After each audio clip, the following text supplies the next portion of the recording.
of Persians all across the world saying? You're on mute, Yasemin. Very difficult to predict. One thing we can say is that the fact that Iran has lasted so many days in terms of its air force is actually surprising, given that two of the largest air forces in the world were attacking it. Right. In terms of the population, I can't see any sign. People are angry, but now their anger is no longer with the government because the government is weak now. Their anger now is with the invader. It's inevitable. When you go to a war situation, people become patriotic, even if they don't like their own government. And what happens then is much more difficult to predict. We are seeing the reverse of what we were seeing in January. The larger crowd are for the government, not against it. Or if they're not even for the government, they are for nationalism. They are against the attack. The invader. The invader. And in a way, I thought that's why the US didn't intervene in January, because they knew if they intervened, it would reverse the protest. But for whatever reasons, they've decided to go now. So I can't see protests being strong enough to confront this huge crowd, whether we like it or not. The government can master large crowds. What they will need is troops on the ground. And here for the US, there is a problem. I see the CIA is advertising recruitment of Kurdish forces. Again, that's more problematic. There will be Kurds who will volunteer. Maybe there are Kurdish organizations already in the pay of Pentagon. One or two of them we know. But it's going to be enough. I mean, even within Kurdistan, there will be conflict. There will be those who don't want this. Right. So it's going to be very difficult to predict. I would say it depends on how badly the regime is defeated or how they react to defeat. These are all different scenarios. Yeah, there are, and you've laid them out quite well, because if there has got to be an outpouring on the streets, then the bombs from the skies have to stop, because otherwise they would consume these protesters as well. Dr. Ranganathan, you think the tide is turning over the next 2 or 3 days? You would see far more inroads being made by Epic Fury.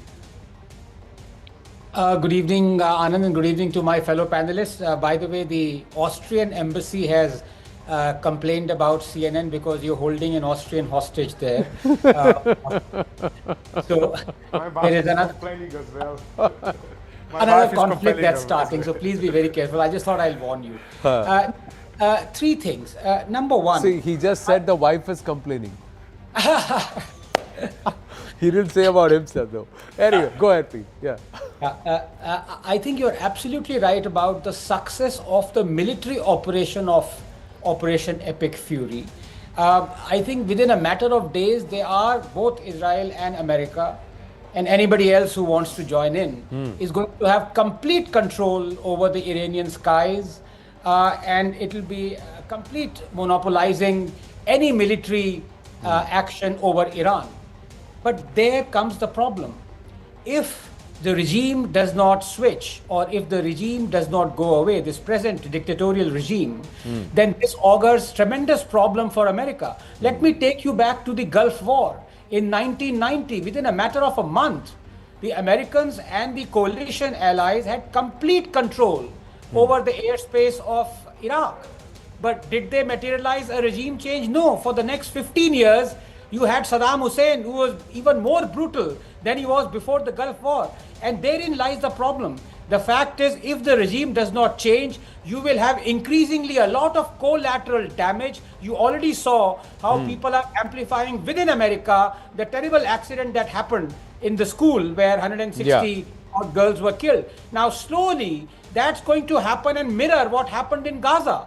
I mean, initially, the genocide was perpetrated against Israel.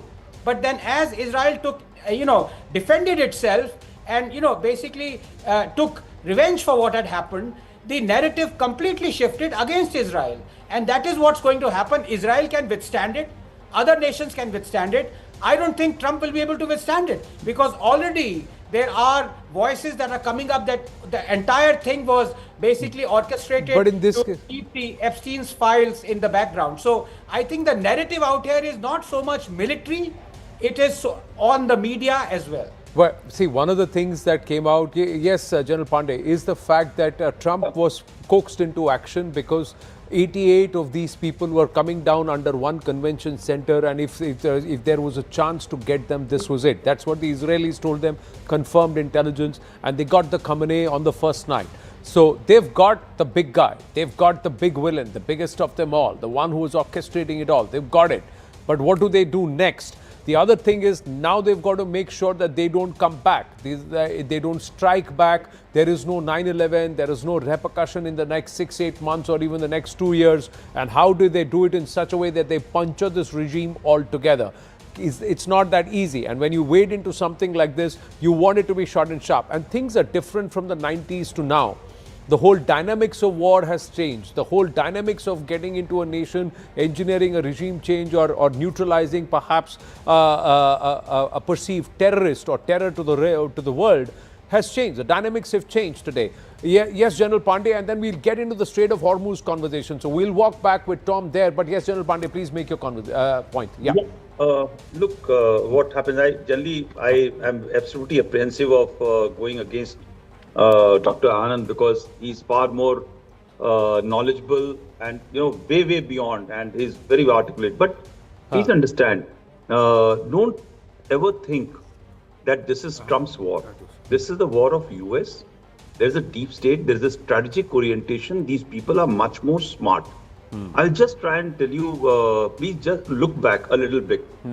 Same ISIS Julani, who was having $10 million worth of thing on his head, became the toast of Americans and the Western powers.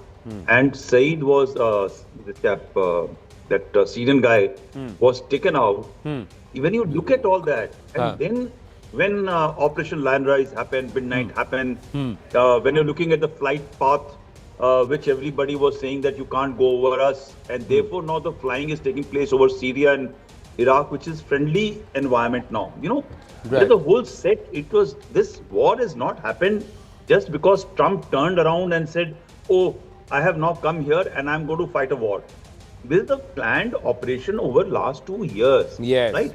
There is a reason why it is happening. The political objective of Americans is to seize space which had lost to the Chinese, and we can talk about it later. But coming exactly to Iran's point, in Iraq, do you think they did not know that within it will take them time to take over control? Don't you think that they knew that with Libya experience is going to take time to resolve this issue? They are far more easier to handle than Iran, where there's a layered political, religious, political, military enmeshment which has taken place. You just can't remove the regime. Yeah. And they also know that they did not have allies on ground. You cannot have unarmed people rising against a very, very harsh environment. But yet they have gone.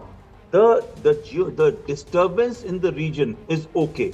But with Ayatollah gone, with those 80 clerics gone, with the next set of people gone, they're trickling down. And as long as there's a chaos, there's no structured people who are targeting the Americans, Israelis, and also aligning with the Chinese in the sense of selling giving the space. I think they are pretty okay as long as the region is in chaos. They are pretty happy. Right? No, it's not about chaos.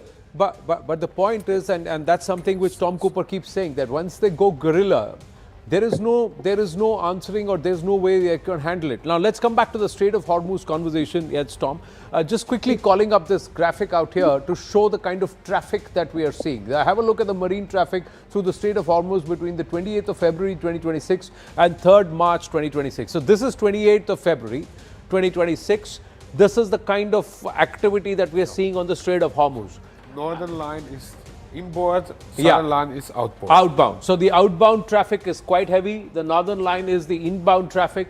But the moment we flip this and we look at it as far as the 3rd of March, so let's look at the 3rd of March.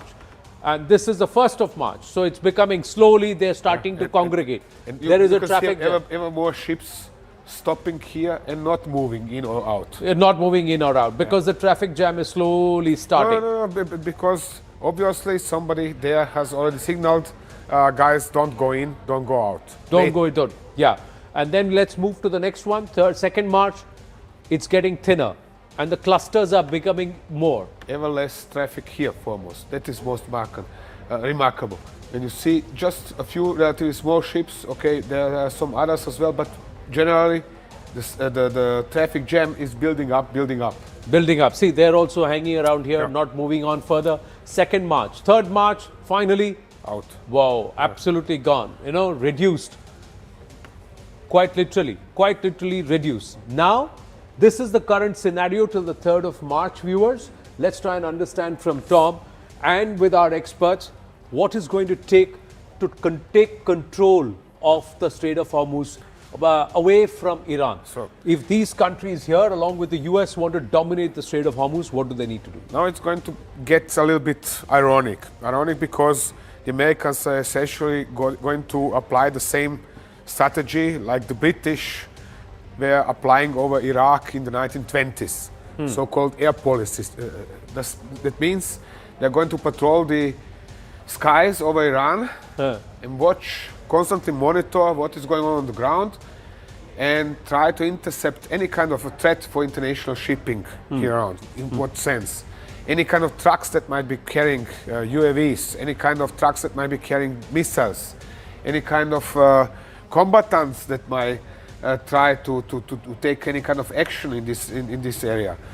They're also going to be carefully watching what is going on in all the ports around the Iranian coast, because, for example, one of liquid natural gas carriers yesterday was blown up by a remotely controlled speedboat. Launched from Iran. We must expect similar situation in the coming days. Meanwhile, U.S. Navy is going to try to collect as many ships as possible and then deploy them into the Persian Gulf in order to secure the area from any kind of threats. They are going to deploy mine-hunting helicopters, mine-hunting vessels, and so on. This is going to take 1-2 weeks at least until they have something like semblance of enough warships in order to have permanent presence and escort the tankers in it. All right, on that note, let's just call in the war room here. We are like inside the war room with Tom Cooper here on the right stand.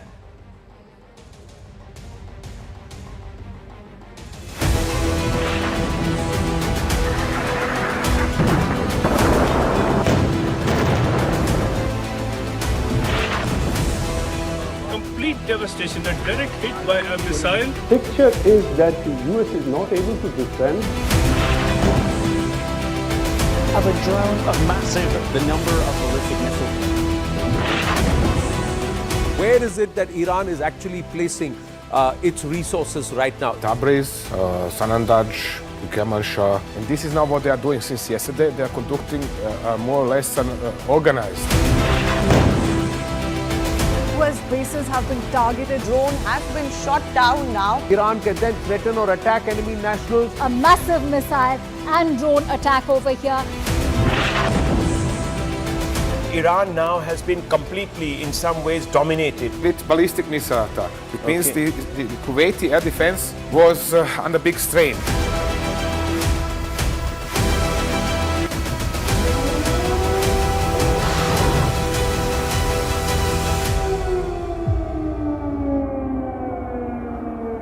That's what we did. We just got inside the war room with Tom Cooper, even as we are trying to discuss the Strait of Hormuz and how the US can take control. So one of the things, General Pandey is also with us. General Pandey, do weigh in.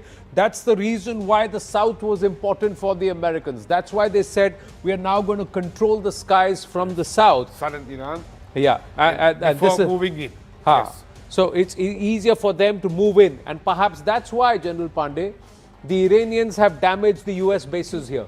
Yes, they were targeting US bases in order to prevent them from using this. But with the weakening of Iranian capability to continue striking these bases, there is a growing likelihood at least that Americans are going to return to these bases and use them again. And then they also have their aircraft carriers which can continue to be used. Yes, General Pandey. 2 weeks to take control of the Strait of Hormuz or lesser? Ji. I'll just firstly, one point I will just say that, look, in Iran, instead of concentrating its effort on one place, has dissipated its effort, right? Unfortunately. And the second thing, what it has done, that the Gulf, which would have not proactively participated in this operation, will now operate. So these are my predictions. So when you say that the strikes have taken place on American bases, doesn't mean that American bases have withered, destroyed, there's nothing left on the ground, all parking runways, everything has gone diminished. You know, when a runway goes off, it just takes a couple of hours to actually repair it. It's not like what India did to Noor Ali Khan base, that it will take about 8-9 months or a year to come back, right?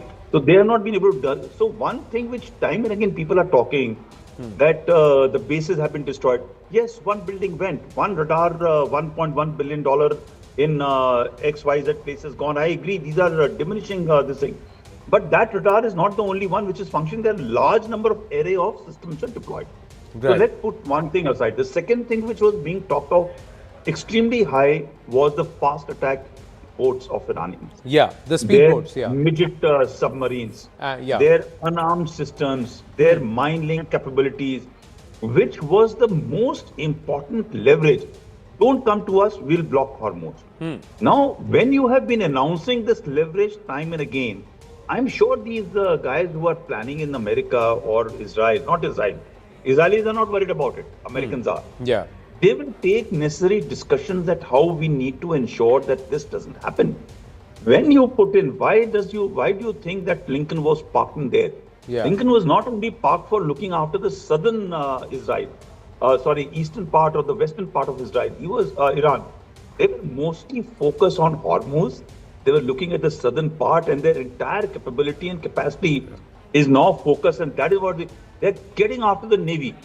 They are getting after the Iranian Navy, and they are going to sort out Navy like anything. I believe they have taken out about 17 to 18 ships. Eventually, when they will seize control of the mountains, which Tom, I'll request you to point, the hills and the mountains above Hormuz and Iranian. The Bandar Abbas, and just behind that you have this entire. Bandar Abbas is here. I'm talking about the mountains. Oh, sorry. Port of Bandar Abbas is here, and the mountains are here along. This is correct. So they will once they will start looking at these mountains and they will start controlling Bandar Abbas, their entire thing. You will find the shift happening in this whole flow of oil, which will start coming. Now, one addition part which you are not taken care of, Iran is not thought. Now the Gulf countries are going to weigh in, because eventually whose oil is affected, whose peace is affected. Now Iranians, all the Gulf countries will also secure this side. What is happening is that Iran was able to fire anything which was low end, covering about 100 kilometers worth of this thing, could fire inside. Now, as these things, eventually what will happen is the Gulf countries will take control of the southern side of Hormuz. This attacking of the Navy, we've just got fresh visuals, so I'm interrupting. Let's have a look at this. This is what Hegseth had confirmed. This is the Iranian frigate Soleimani, or the Iris Dena, being blown up by a torpedo strike, and these are the first visuals that have come. First visuals that it's an American submarine that from below has then blown this up. We're just calling up these here. You have a look at these pictures, viewers. There you go. That's it. It's playing on loop, unclassified, but these are the pictures. Yes, Tom. So what you can see is the ship, is the front, is the rear, is the bridge, and the mast. So the hull is what they said, that the hull breach happened. It is very quickly over. The torpedo has hit the rear of the ship.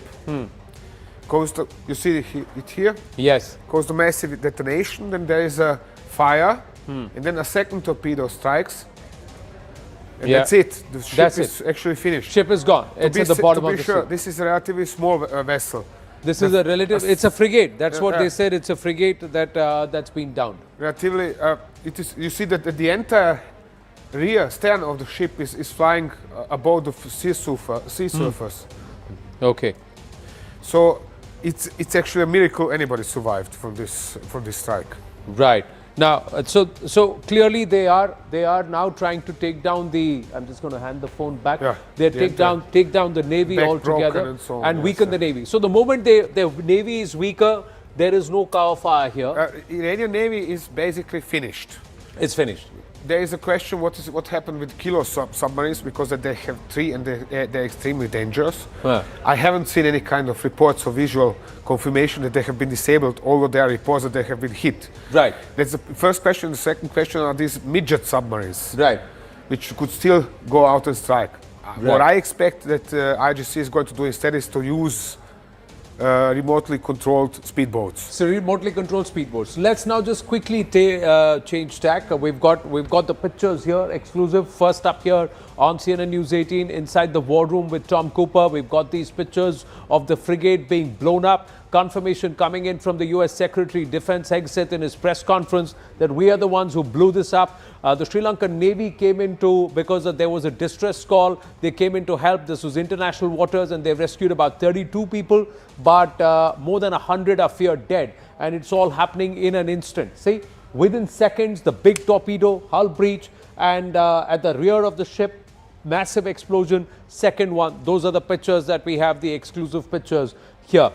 I'm going to shift focus because there's another big conversation that we need to have on what is happening towards the western side. India. This is crucial. This is crucial for India. Why do you say this is crucial for India? Because for India, it's of crucial importance that now the Strait of Hormuz is soon going to be open for traffic as soon as possible. How long is it going to take? That depends on how fast are the Americans capable of bringing their navy, or the Trump government is capable of convincing local governments to do this on their own. So is it possible that there could be a caravan, there could be a huge convoy of naval ships of the Gulf countries along with the US naval carriers and air cover from the top, escorting all these ships which are now huddled here on either side and allowing them passage while telling the Iranians to back off? Is that possible? Because then that means that they are all going to be able to come into port and there is a certain sense of security that is given. It is at least very likely that something very similar is going to happen. I do not expect now necessarily a big convoy or something of that kind, but there will be warships taking stations. For example, like here, one is patrolling here, another is patrolling here, another here. And then they are going to let all the ships go through a narrow channel. Move out, and the others, move in. Move in, yes. So that's what they're going to facilitate. So, but this itself is going to take at least 10 days, if not more, because it's not easy to mobilize, or the sooner they neutralize the entire Iranian defense, air defense from here, then there will be absolute air dominance. Now, the other point, if you're just going to take this out, and let's move towards the west and talk about these entities and the city of Tabriz. Why is the city of Tabriz and this region more important? Let's try and understand, viewers, and focus on Tabriz in Iran. Now, it's believed to host ballistic missiles and also a defense installation facilities. That's Tabriz. But it is also one of the cities which believe that till the time that doesn't fall, the regime continues to exist. Why do you say that, Tom? It is a little bit hard to explain, but whether it's accident or not, unless the merchants, local people from Tabriz start protesting against the government, it is simply so that the government is not going to, in Tehran, is not going to fall. We have seen again and again and again the protesting in Iran since, for example, 2009, 2010. Everywhere, the people were protesting everywhere. Now in December, in January, they're protesting Mashhad, which is meanwhile the second biggest city in Iran. This is where they're planning to do the, burial of the Khomeini. Yes. Yes. We have seen protesting in Tehran, in Qom, holy city, center of the Shia clergy, in Esfahan, in Koramabad, Sanandaj, where else? Shiraz. I remember also Bandar Abbas and Bushehr down here. So there was everywhere protesting, except in Tabriz area. Yeah. So in 1979, the things started changing, it was very similar to now. And it was even similar in regards of the casualties of victims of the regime. Back then, the Shah regime. Opened fire, killed protesters. There are videos showing them moving people down really like with a broom, just with machine guns. Right. But then there was protesting in Tabriz, and with this, there was protesting in Tabriz, and with then the Shah was finished. He has packed his luggage and traveled out. So the moment there are protests in Tabriz, then the Shah. Even in the past, we've seen that the regime or whatever is the government in Iran falls. That's the history behind Tabriz and the importance as per Tom Cooper. Even as we have these pictures right behind us, the big visuals of the frigate being blown up. General Pandey, on the one hand, the Navy is being weakened. On the other hand, there are the Kurds who are being engaged in that very region to enter that region of Tabriz from perhaps Iraq and that region. There is also a certain level of Kurdish dominance. Do you think there is a concentrated strategy that is now evolving to totally destabilize not just the regime, but also the control of the IRGC? General Pandey. Yeah, so, there is a challenge of the contradiction of supporting the Kurds on the ground is that the entire region, when you say not only Iran, the neighboring environment will go under some sort of a problem. And that is where the contradiction comes. The moment you support the Kurds, the hardline Iranians who are patriotic, they may be with the regime, may not with the regime, it becomes slightly more challenging. But I feel that the day Khamenei gets buried, right? And the second is, as the time will go away from the death of the girl students who got hit, and maybe the narrative may turn out to be a little changing narrative or accepting the fault, or at least blaming the IRGC or the Iranian leadership for the death of the girls. As long these two things will happen, you'll find the shift taking place. And eventually, what was Tabriz about 10 years back and what is today, there's again a shift even in Tabriz. Because eventually, the sanctions today have started hurting the entire IRGC, which runs the economic. They've got a huge amount of economic investment and control, and the merchants are also technically part of this whole game plan. So I have a feeling, and this is what I think the Americans also would be looking at: bomb the center, bomb the hardcore areas, but start rolling up from the sides as well, right? And while these 31 units which have gone out into the remote areas, which the foreign minister was saying they are going to be operating on their own. But eventually, when you have this air cover and you are looking at anybody who moves out and gets shot at, and when they'll see that, okay, nuclear ambition gone, the top leadership gone, and oh, by the way, the Hormuz, which was our leverage, is now being opened up with the joint effort of the Gulf and the Americans. They are going to change turn. After all, ideology is very, very important. Radical ideology is more important. But money plays a role. And I just told you that Houthis have not yet fired a single shot. Right. Very straight. Tom. Right. Tom. Let me explain you a little bit how that with Tabriz works. We have the merchants. Yeah. That is one group. Yeah. Then we have telecommunications, so banks and insurances. Okay. Then we have telecommunications, as I said, we have real estate, we have construction business. Okay. Each of these groups, each of these sectors of the economy is controlled by one group of the IRGC. Right. So, now the question is who is pro what and who is loyal to whom? Right. And what do they consider as their outlooks if there is a regime change? Right. So, if there appears somebody who can tell them, okay, you are going to remain relevant, they're going to say, oh, thank you very much, IRGC, go back from wherever you came, and are going to turn against it. But if not, then not. And this is now the problem.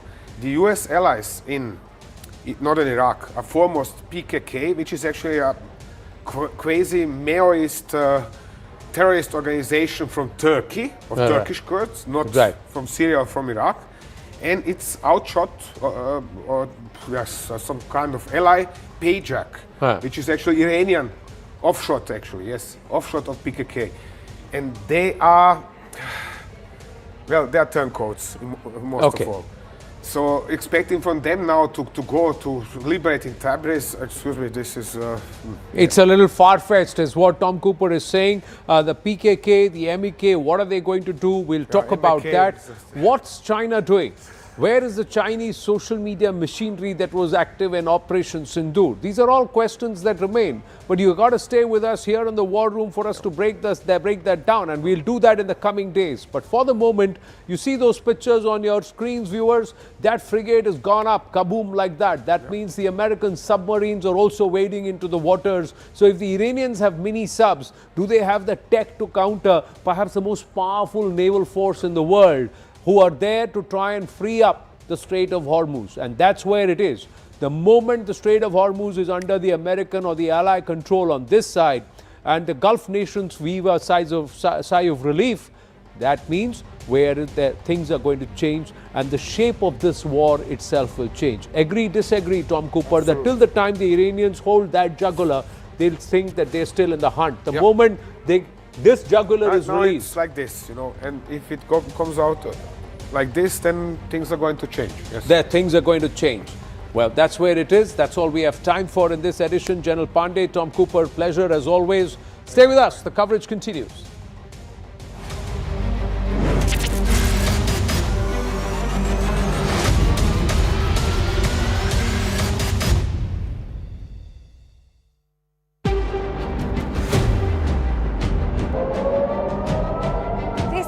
Super exclusive ground report by CNN News 18 Sanjay Suri from Tel Aviv. Rifat Abdullah, who's currently stationed in Jerusalem.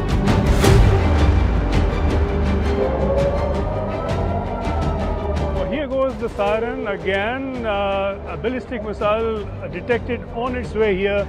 Probably a good time to step into a shelter. अभी जो यहाँ पे siren बजी है उसके बाद धमाके जोरदार हुए, या तो इंटरसेप्ट किया गया मिसाइल्स को जो लगातार ईरान की तरफ से अटैक किया जा रहा।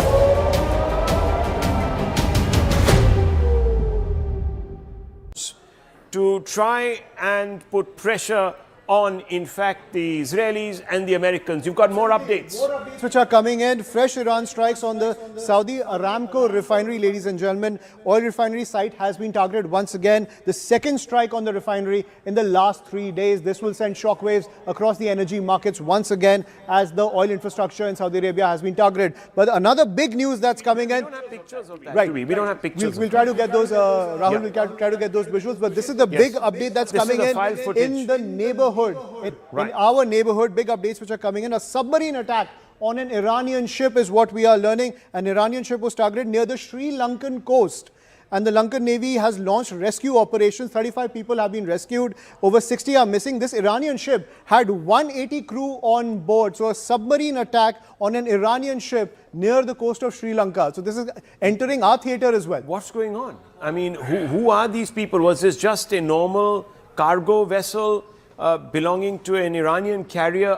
What was it doing by Sri Lanka? What's happening here, Tom Cooper? What do you think is happening? Why are the Iranians fishing in Sri Lankan waters? I'm trying to set up the map so I can show you. That's way off. Sri Lanka is down here. Yes, Sri Lanka is down here. Well, every ship of every possible nation has the right to travel along the sea. That's not a problem. True. So the question is now, who has attacked this ship? And what was it carrying? Was it carrying material from China? I don't know. We don't know the why name would of it the have been ship or attacked? something Do we else. have any details? Right, we'll try to get some more details, but these are the updates which are coming in. But it's very interesting to see that the Naval Force of the Revolutionary Guard has destroyed the American strategic radar FPS-132 in West Asia in Qatar. This has happened at dawn today. So we can see an escalation of the operations in that region. But it's very concerning if these operations are also spreading over to the Indian Ocean. So do we know? They're claiming the destruction of this radar since the first day. And now there are satellite photographs confirming that it was hit. Whether it was destroyed is a different story. Actually, let's pull out those photographs, those satellite photographs that we have been showing our viewers, those are the X-rays really of those strikes. So then we can tell you exactly what has happened, how much damage has been caused. So let's pull that out, Director Saab, and put it on the wall behind me. But in the meantime, I just want to ask you this. What and who has targeted this Iranian vessel? Do we know? Who targeted Sri Lanka, given the situation in the Middle East, is something that will send alarm across the Indian intelligence as well as security. It's now also freeing Iran to retaliate in fashion. And it still has submarines. This Iranian ship had 180 crew on board, 35 people have been rescued. The Lankan Navy has launched those rescue operations. We'll get more details as more and more updates coming in on this. I've been reading about that, but there's such little clarity on what went down there, because why would somebody target a vessel with 180 people? What kind of vessel would carry 180 people? Normal cargo ships don't normal merchant ship would have a crew of 20, 40 people, not more. Yeah. So why are there suddenly 180, 200 Iranians on board? But could there be stealth operations underway from the US and Israeli forces? Of course it could be, especially the USA front in this area? Especially USA. I'm not entirely sure if Israeli submarines can reach this far, because they are not nuclear propelled. But in any case, they would have where would they have come from? They would have had to come through here, I suppose. No, Iranian ship from here. No, the Israeli ships. Israeli ship would actually have to travel around the entire, at least in order to remain undetected, around entire Africa. It's possible to do. You can send a supply ship, refuel it underway, and so on and so on. But it is extremely exhausting for the crew, also because it would mostly have to operate in very hot waters. Which is particularly exhausting for submarine crew, because on a conventionally powered submarine, the air conditioning is simply not strong enough. And we're getting more information. This is from Al Jazeera, where bodies have been recovered from the Iranian. It's a frigate. It's not some cargo. It's a frigate. It was a warship. It's a warship near the Sri Lankan coast, and bodies have been recovered. What is an Iranian warship doing near the waters of Sri Lanka? Is there a base that the Americans have? I mean, that is really a good question. What was he doing over there? Because Iranian warships did make cruises up to Syria, for example, or Gulf of Aden. They're regularly here also because of piracy patrols and so on. So no question about this. But what was he doing near Sri Lanka? That is outside of my capability to explain. That is an interesting twist. And let's have a look at those other things that we're wanting to show you, these maps, these X-rays. What are we seeing here? This is US Navy's 5th Fleet, headquarters in Bahrain. So what exactly does all this represent? Well, this is simply Iranian retaliation strikes. They have coordinates, GPS coordinates, they enter them into the UAVs and send them away. Where the UAV then hits 2 meters to the left or to the right, nobody cares. 20 meters to the right, nobody cares. What kind of vessels would have been here at these at the headquarters in Bahrain of the 5th Fleet? Usually there would be a command ship of the 5th Fleet, which is a rebuilt amphibious assault vessel. So a huge ship with lots of space, lots of communication antennas on top, and all the stuff would be on board of it. Right, that's very interesting. Now, this is the Al Udeid Air Base in Qatar. Yes. And we are seeing some destruction there. If you look behind you, you can even see a clearer image. There it is.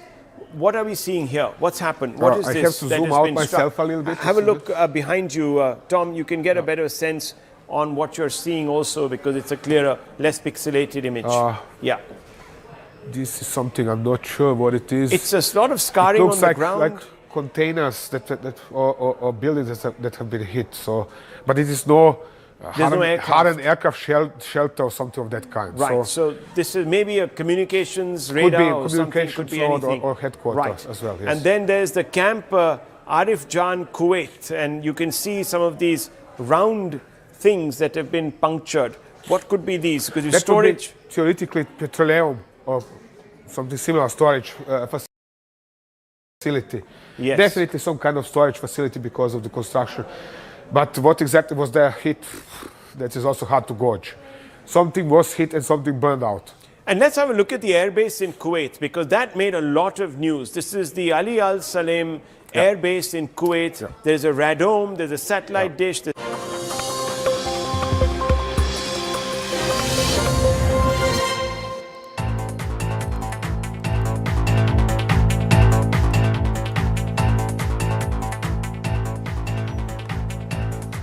evening, you're watching Brass Tacks with me, Poonam Burde. From Tel Aviv to Tehran to the Middle East, the war is escalating. It's even spilling over into the Indian Ocean now. There are multiple locations across Iran that are being bombarded.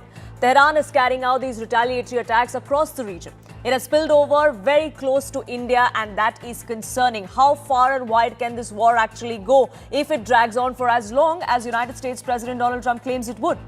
It's a war that's gone beyond the traditional stakeholders. It was the Israel and United States coalition on one side, Iran on the other. Both sides are engaging ferociously. Nobody wants to let it go just yet. They're ready to drag this on for as long as their objectives are achieved.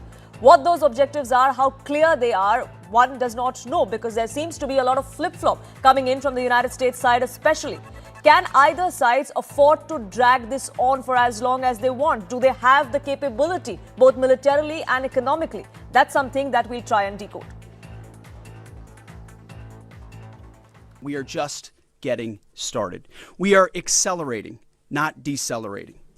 Iran's capabilities are evaporating by the hour, while American strength grows fiercer, smarter, and utterly dominant. More bombers and more fighters are arriving just today. The two most powerful air forces in the world will have complete control of Iranian skies, uncontested airspace.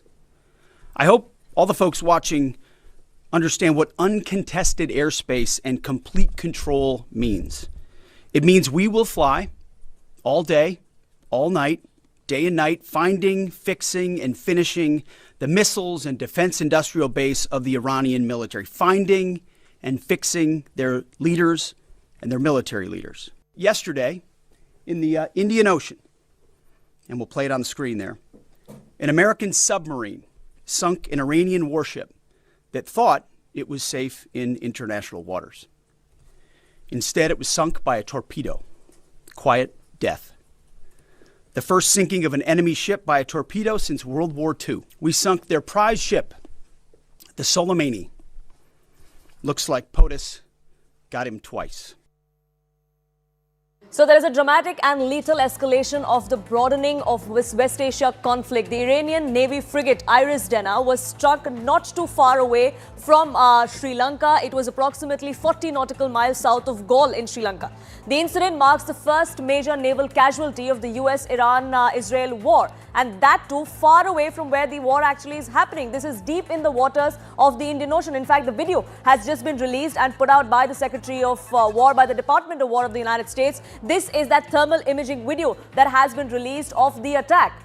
What we have learned here is that this is a dangerous spillover into India's primary maritime backyard. What this really means, that's something that we'll decode with our experts who join us on this broadcast. But to give you a sense of what exactly transpired, and that's something that has been confirmed by Pete Hegseth as well, that Iris Dena was transiting homeward via the standard westward route following its high-profile participation in a multinational naval exercise, including India. This happened just a few weeks ago, but it comes at a time when there are Iranian claims of a missile hit on a US Navy destroyer in the same region, which is why the timing is crucial.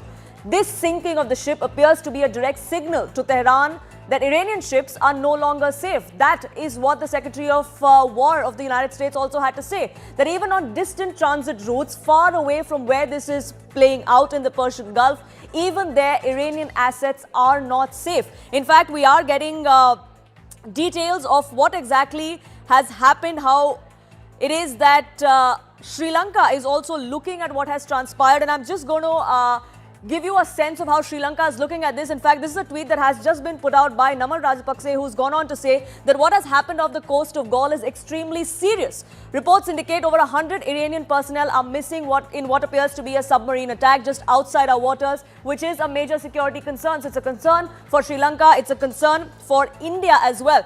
If military activity of this scale is happening so close to Sri Lanka, the government cannot treat this as someone else's problem. Does this mean that there are other countries, including Sri Lanka, including India, that are getting dragged into this particular war, a war that we didn't start, a war that we have no stakes in, and the war that we don't know what really the end game of it is?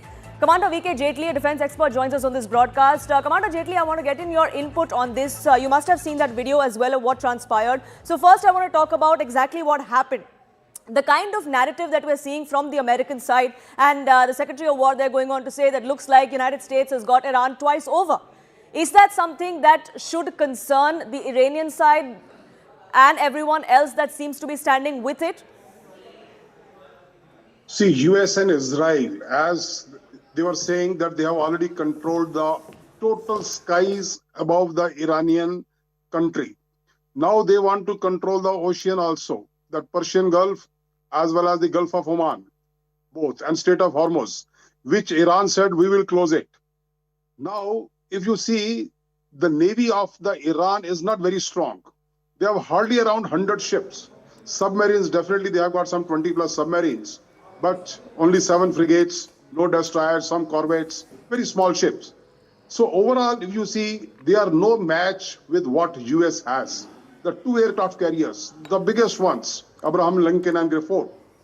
Now, keeping all these things in mind, this killing of a ship, today morning the news was they have already sunk 17 ships of the Iranian Navy, 17. Just imagine. That means almost 20% of their navy is already finished.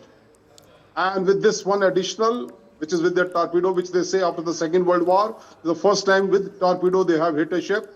I don't know how far it is true, because in India, in 71 war, we did use torpedoes very much. And Pakistani Navy also used it. So maybe US Navy for the first time they may have used after the Second World War. That's quite possible. But fact remains that 20% of the Iranian Navy has been finished.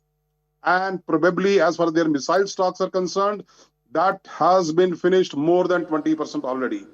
And now they are aiming for their manufacturing facilities also, so that they are not able to manufacture anymore.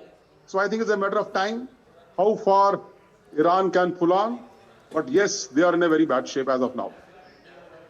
Now we're talking about the extent of where this is actually going, Commander, which is why I want to ask you this. You know, this is where the war really started. This was the Persian Gulf. That is where we've seen all of this being concentrated in, at least for the first 4 days. The Persian Gulf, the Strait of Hormuz, that is where all of this was targeted.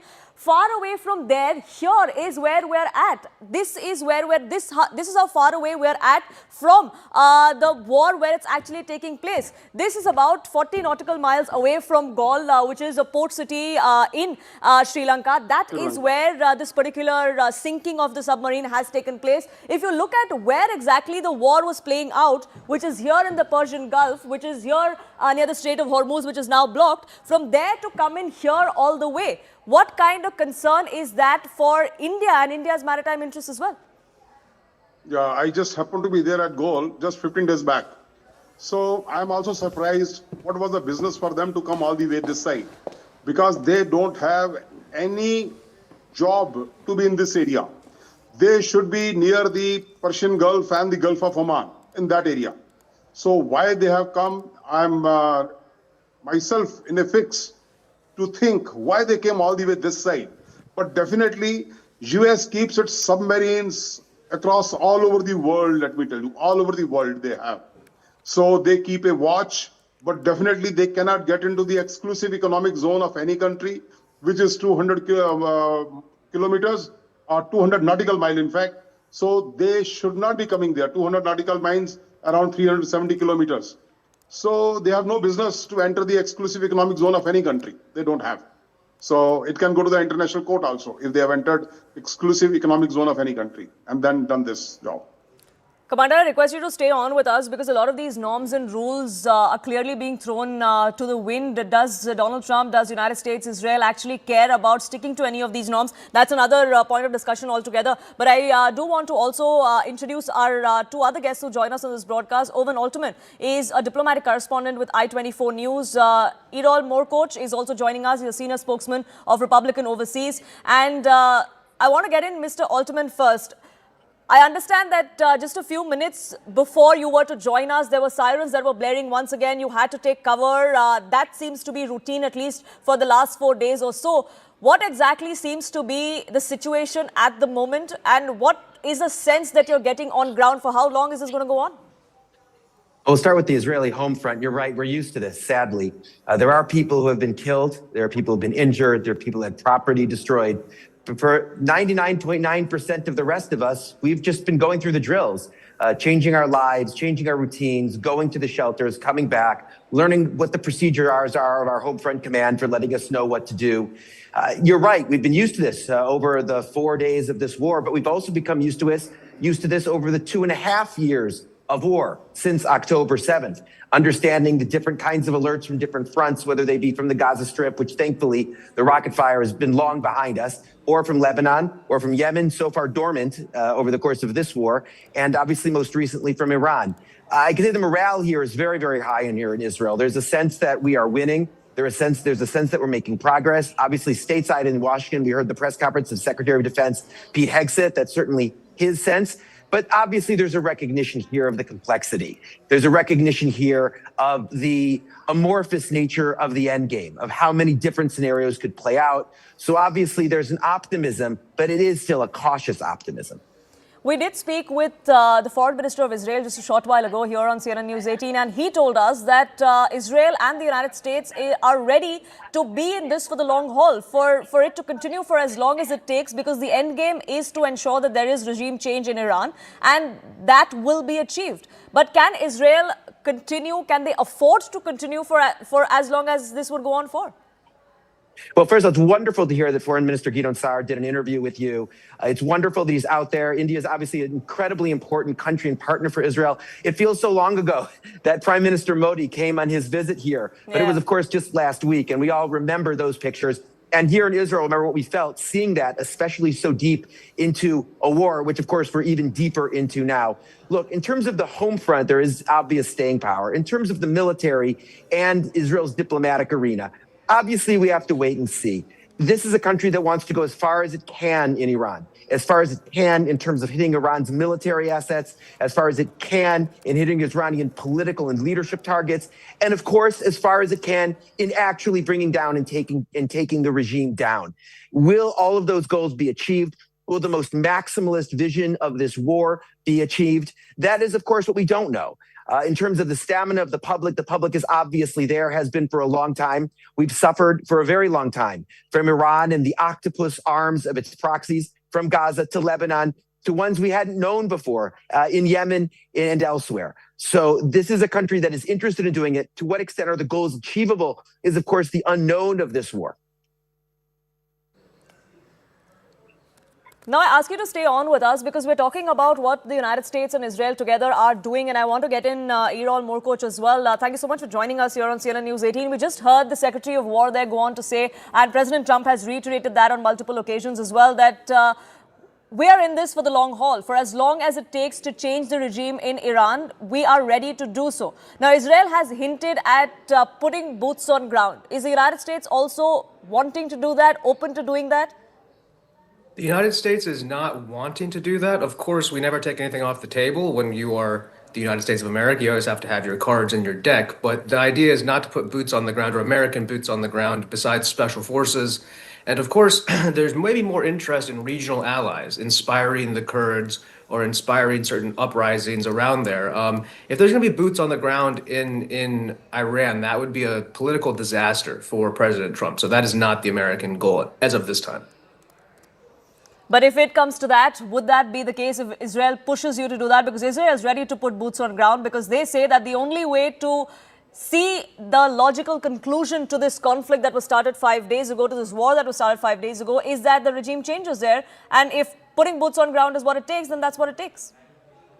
Well, unfortunately, the world has a lot of people who want America to do things for them. And Israel is a great ally of the United States, but it's also a proxy for the U.S. military power in that region. And so Israel is, of course, directing what they want to happen. And we are, in most cases, aligned with Israel's stated goals.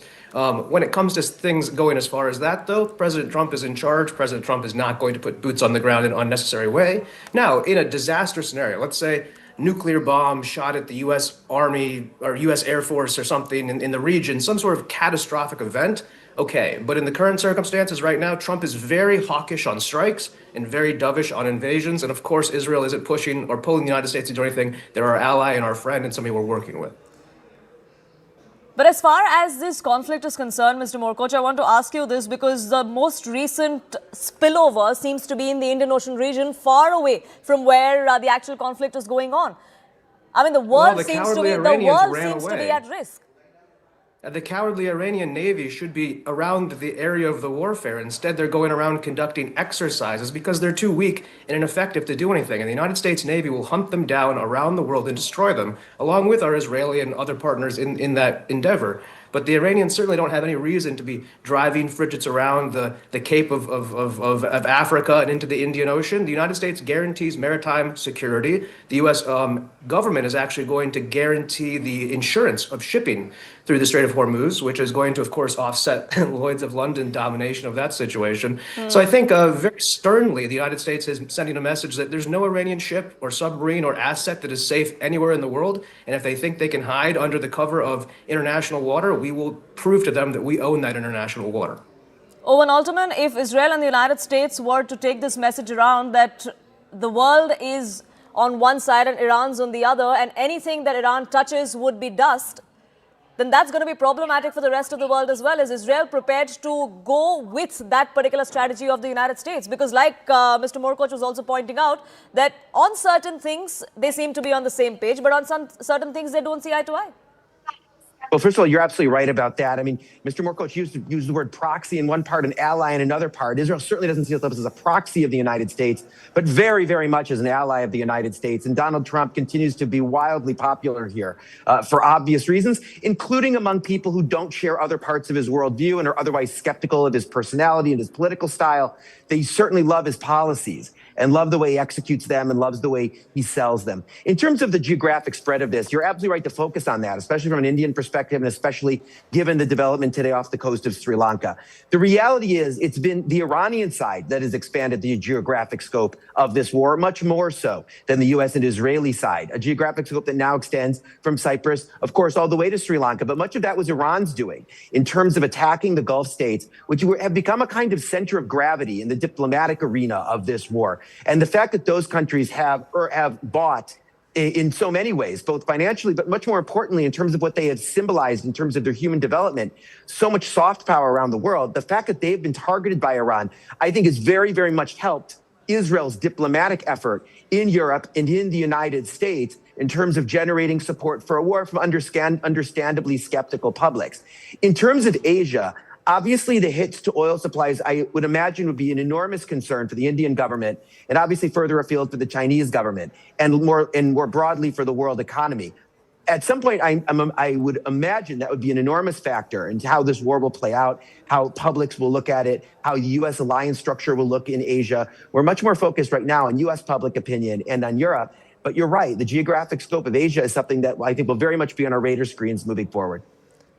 Absolutely, and that's something that a lot of the allies would be skeptical as well, Commander Jaitley, isn't it? I mean, so far, we've seen all of the Arab world nations, all of the Gulf countries facing the brunt for being bases for the United States, for being on the side of Israel and United States. And at some point, patience is going to run thin and patience is eventually going to run out. See, the problem is there are so many countries who were not liking the reign of terror unleashed by Ayatollah Khomeini and then Ali Khomeini later on.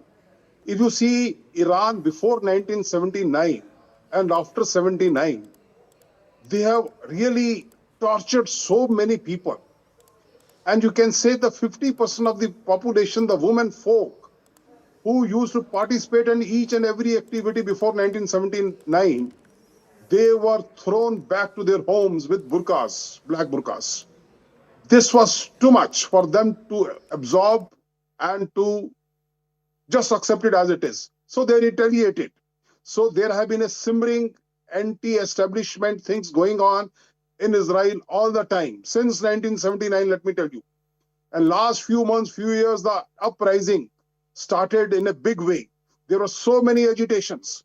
And a lady who just went to watch a football match, she was hanged. Can you imagine that?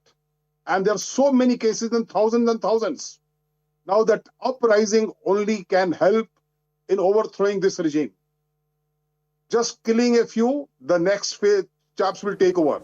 then the next will take over, then the next will take over. Only the Iranian people themselves can change the regime, let me tell you. US cannot change the regime. Israel cannot change the regime.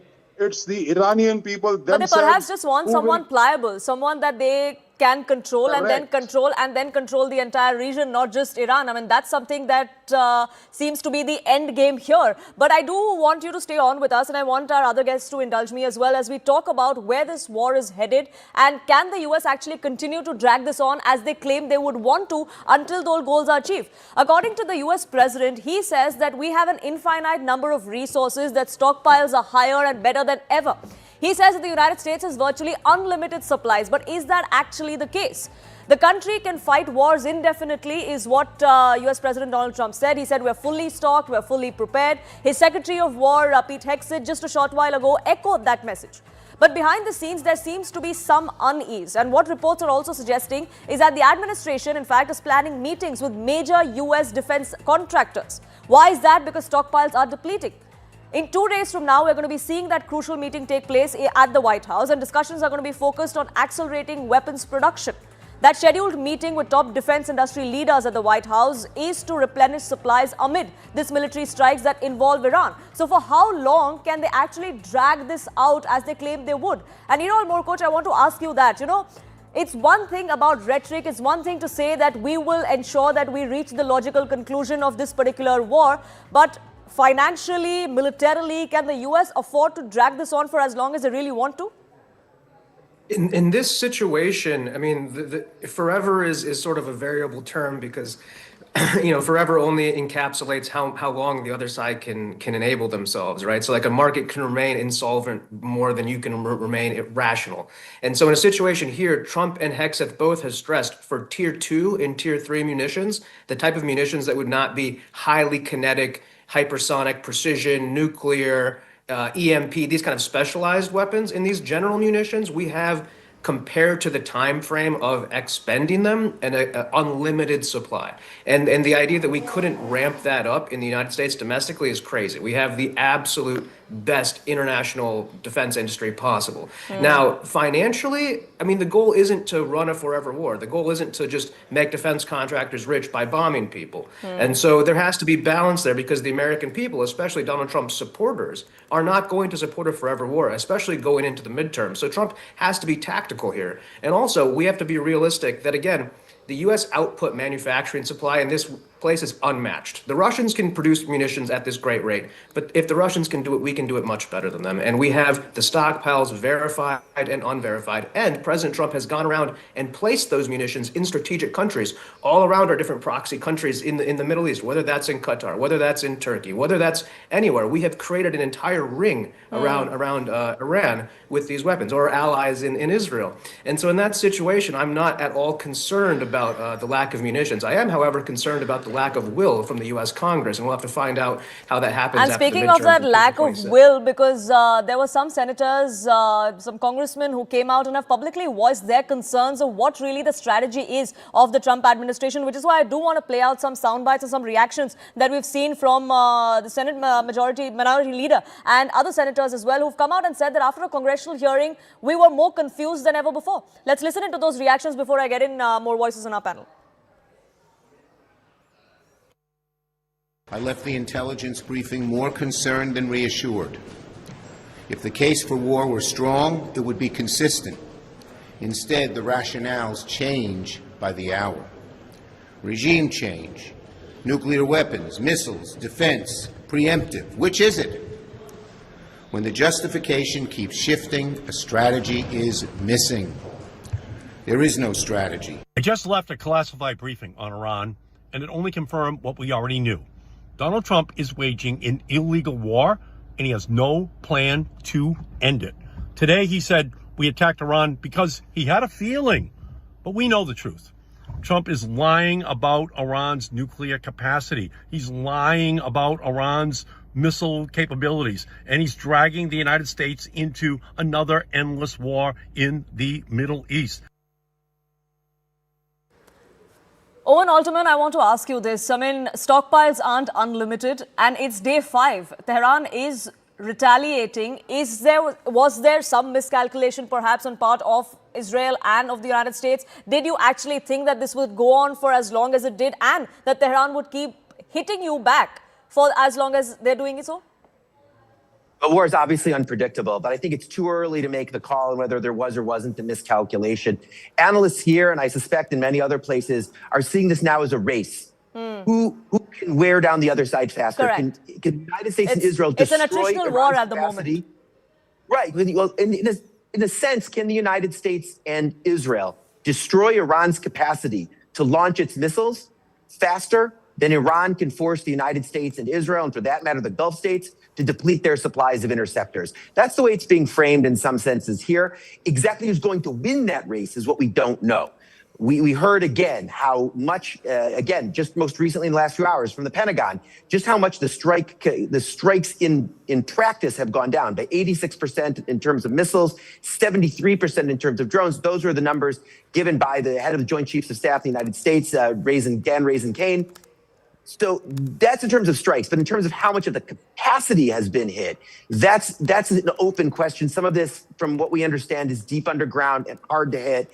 And yes, interceptors of missiles at this range, as opposed to the short-range interceptors, for example, of Israel's Iron Dome system, which are not relevant for Iran, they are expensive. They take a long time to produce. But this is one of the unknowns. You're right that this is one of the open questions of the war, but it is still an open question, not a closed one.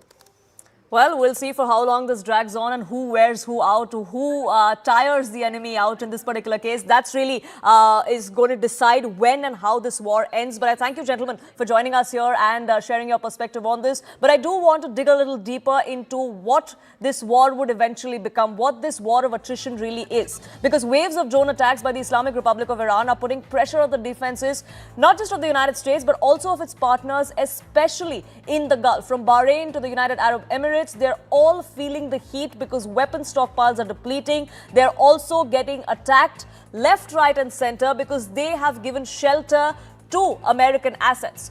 The outcome of the fight may depend on which side runs out of munitions first. Who will last the longest? Here's a deep dive.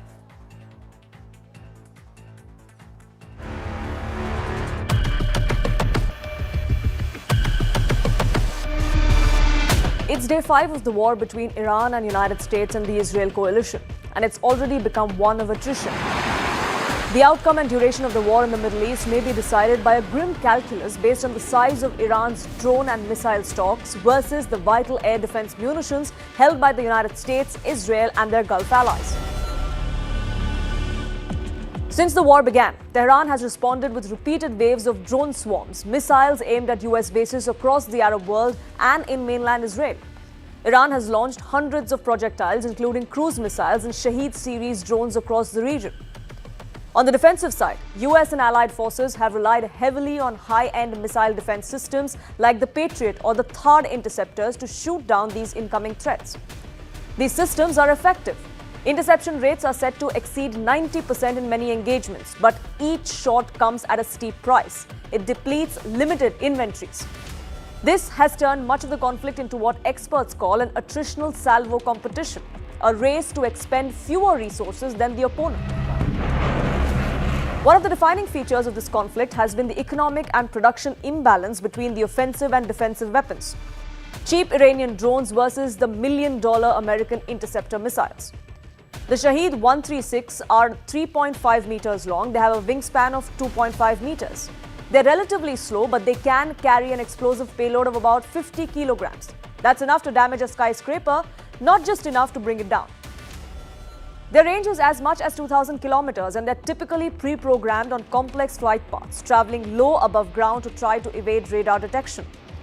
The relatively low cost and ease of manufacture, particularly compared with a ballistic missile, means that these drones are more likely to remain a feature of this conflict for some time now. The Iranian drones like the Shahed 136 are estimated to cost roughly $20,000 to $50,000 per unit to produce. Even the higher estimates for export models rarely exceed about $80,000, a relatively low cost by military standards. Now contrast that with the US Patriot intercept missiles. They can cost up to $4 million or more per shot, and potentially, depending on the variant, much further. Some higher-end variants exceed $6 to $8 million per shot. The Patriot system detects, tracks and engages UAVs, cruise missiles and short-range or tactical ballistic missiles. These systems have been tested in combat operations in the Middle East in the past, and they form the backbone of the Gulf nations' defenses. But this disparity creates a cost imposition strategy for Iran. By launching low-cost drones in high numbers, Tehran forces the defenders to expend far more expensive interceptors. Using a $4 million interceptor to destroy a $20,000 drone represents a 100-to-1 cost imbalance. This cost exchange clearly favors the side with cheap mass weapons, which in this case seems to be Iran. So while US President Donald Trump says that he is in it for the long haul, Tehran is actually prepared to drag this one out. Over time, this disparity depletes US and allied stockpiles rapidly, especially given the volume of attacks. Patriots and similar interceptors like the THAAD are not infinitely available. Production is slow, inventories can be strained when they're fired in such large numbers across multiple fronts. Even highly effective systems like the Patriot and the Iron Dome have limited magazines of missiles to fire. Iran was estimated to have about 2,000 ballistic missiles after last year's conflict with Israel. It's likely to have larger number of Shaheeds, which Russia, the other main manufacturer, has been able to produce at a rate of several hundred per day. Contrast that to what the Gulf nations or the United States and Israel have. As per estimates, Qatar's stock of Patriot interceptor missiles will last only 4 days at the current rate of use. The Trump administration is putting in motion a plan to restock its supplies. A meeting with executives from biggest US defense contractors is expected this week at the White House to discuss accelerating weapons production. That meeting underscores the urgency felt in Washington to shore up weapons stocks after the Iran operation drew heavily on these munitions. So the big question, who is really running out? At this stage, the public picture is mixed. Iran may indeed be struggling with certain types of launch systems and sophisticated missiles due to partly being targeted strikes and industrial limitations, but Tehran still retains large stocks of cheap drones and simpler munitions which it can deploy en masse. The United States and allies have far more advanced defenses and deeper pockets, but firing millions of dollars of interceptors per engagement is not sustainable indefinitely. If the conflict continues at this rate for weeks rather than days, as Donald Trump predicts, the balance of cost versus quantity, production speed versus expenditure will increasingly shape strategic decisions. The impact of this attritional war are well beyond the battlefield. If the United States or its allies begin to visibly run low on interceptors, domestic and international pressure to de-escalate could rise sharply. Perhaps that's the reason why, despite being pounded by Iranian projectile, Gulf nations are taking a cautious approach. They're not jumping at the chance of a retaliation. The bottom line really is this. The current Middle East war isn't just about technology performance, but it's about economic sustainability.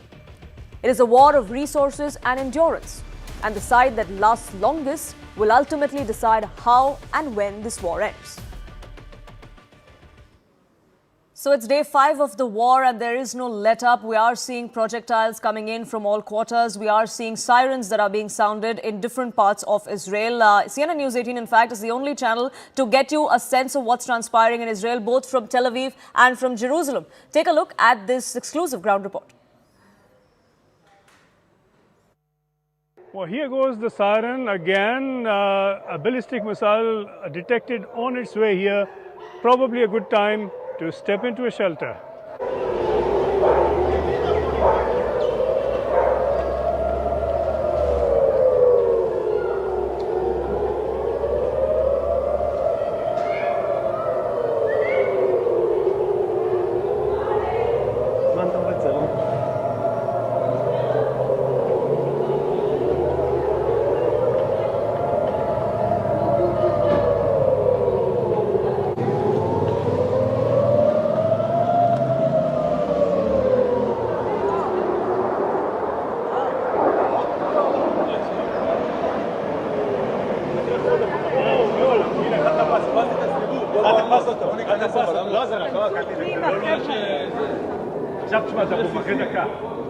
And here you can see in the sky, an interceptor has been launched to take on an incoming missile. You can see that battle in there.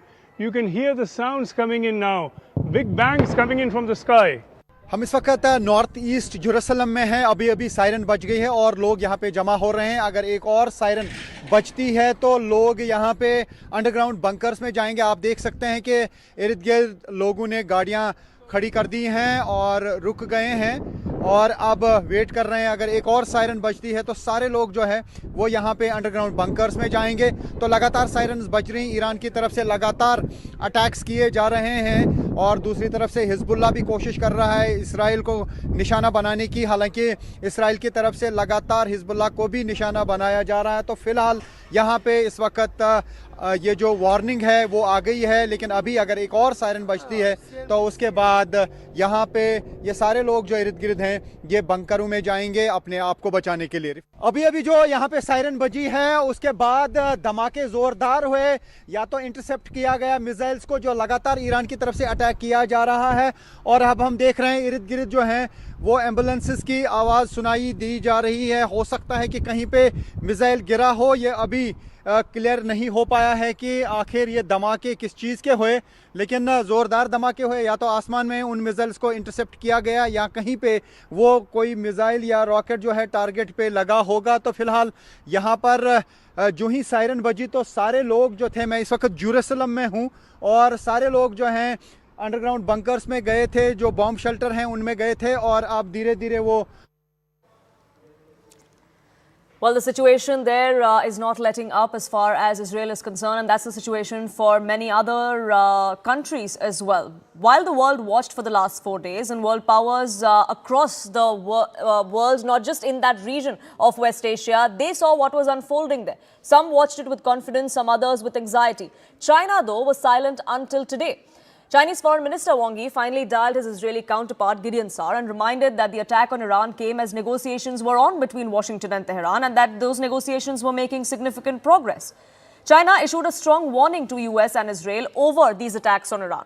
The Chinese Foreign Minister said, and I quote, that Beijing rejects any military strikes that are launched by Israel and the United States against Iran, that force cannot truly solve problems and often creates new crises. There is going to be long-term instability, is a warning that China sounded out.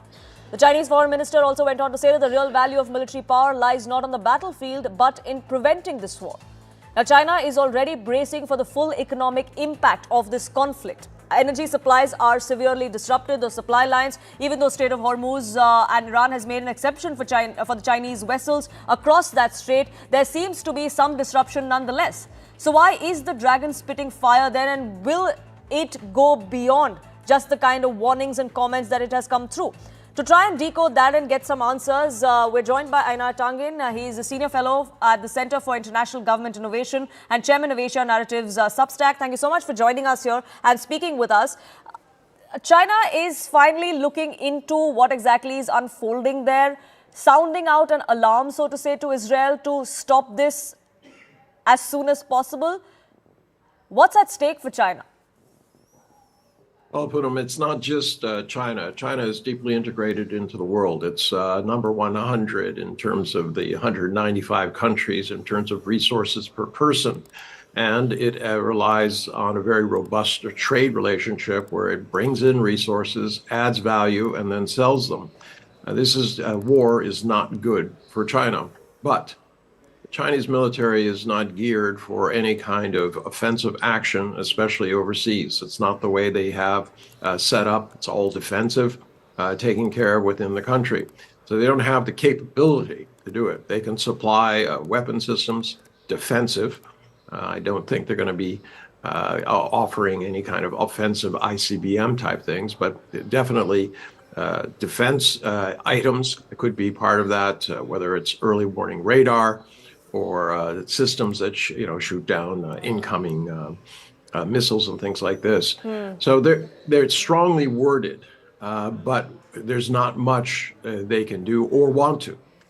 Going against Israel means going against the United States, and that would lock nuclear powers onto each other, and we don't know what the outcome would be. But, like you said, one aspect, of course, is of capability, and China seems to lack that to do anything beyond just, sort of put out these statements and hope and appeal that something would change. But the fact is that there seems to be a spillover effect of this war beyond just that region. In fact, we did see a submarine that was targeted of the Iranian submarine that was targeted by the United States in the Indian Ocean region. That is much closer home for China. Would that be a concern? Would that elicit a stronger response from Beijing? Well, I mean, the response is the same. I mean, they're less concerned about military assets than they are about the people who are dying. You know, as we speak, over 1,000 people have died in Iran, and there have been military personnel and civilians who have died on the other side. Death is not going to solve this issue. You know, it's not just the submarine that was attacked. There was also a frigate off of, I believe, Sri Lanka. This is spreading around. Remember, this fire was lit by Washington and by Israel. They decided that they wanted to bomb Iran proactively. They have not been able to, to state with any certainty, without backtracking and saying something else, exactly why they did it. And at this point, you know, the world is waiting with breath. How far will this go? Already European powers are weighing in. They're sending ships, troops, defensive systems, airplanes to, quote, protect their assets in those areas. And this is the problem with the world. You still have the vestiges of a colonial empire who are trying to hang on to what they think belongs to them. These countries belong to the people who live there, not army people who are stationed there. But it's more than just that. There is more at stake for China, isn't it? Especially as far as oil supply is concerned. I mean, Iran has made an exception for Chinese vessels as far as passage through the Strait of Hormuz is concerned. But if the fighting continues and if it's a prolonged conflict, then there is going to be some impact on those supply lines, and that exception would mean very little. Well, so just to put it in context, we're talking about 6 to 8 million barrels per day. Correct. Go to China, and they have somewhere between 200 and 300 million barrels in reserve. They bought it when oil was cheap. They can last out, but everybody. I mean, the real danger to China is not just the oil. Let's say they can get oil in and out. It's the price increases. What that does to global demand, and what that does to the global economy. You know, we're all in this boat together. Pretend that somehow China is different from the rest of the world is nonsense. If you want to talk about who will win on a temporary basis, you can look to those resource-rich areas, those especially with oil, who are outside the need to ship it through that area. So you're talking about places like Venezuela, also Kazakhstan, Russia, obviously. Those are the ones who will gain temporarily. But the fact is, overall demand will continue to go down as people have to spend more on energy. Correct. And they therefore have less disposable income. And that is going to have a ripple effect, like you said, not just for China, but for the rest of the world as well. And we'll have to wait and watch as to how this unfolds, and eventually who it is that comes out shining and who it is that's reduced to rubble, so to say. Who comes out shining for this? Don't kid yourself. People dying is not furnishing anything, and the U.S. Absolutely, and the kind of narratives that both sides have said that they are in this for the long haul. Neither of them want to let this go anytime soon, and that's the worst aspect of it all. But unfortunately, I'm completely out of time. I have to thank you, Einar Tangen, for speaking with us and sharing your perspective. I understand there are some plans that you have to move to Iran at the moment, leaving India. But you were one of those people who celebrated the Israeli and United States onslaught, which eventually led to the killing of Ayatollah Al-Khamenei. If you would tell us why exactly is that? Why is it that you think that Trump did what no one else could and that should be celebrated? Thank you for having me, first of all. First, I want to say that I'm leaving India, but I'm not going back to Iran because, as you know, right now there is not a situation that I can go back to Iran, and I've been banned from Iran for many years. But on a celebration, well, let me put it this way for you: the Iranian people have been in war with this regime for 48 years. And what's happening right now, especially with the death of Khomeini, there was a new hope for us that this regime is going to go, and that's the reason we celebrated. And imagine the suppression this government has forced upon us, that the fact that we celebrating, the celebration has become our tool of resistance towards this regime. Because yes, you can kill us. Yes, you can execute our young people. You can keep us in such a heavy separation, but you're not going to be able to kill our soul and our iman and our faith to fight with you. And the celebration is a source of resistance for all of us in Iran and outside of Iran. But do you think that things will actually change with the end of Ayatollah Khamenei? Because what we're learning is that it's his son who's probably going to take that mantle now.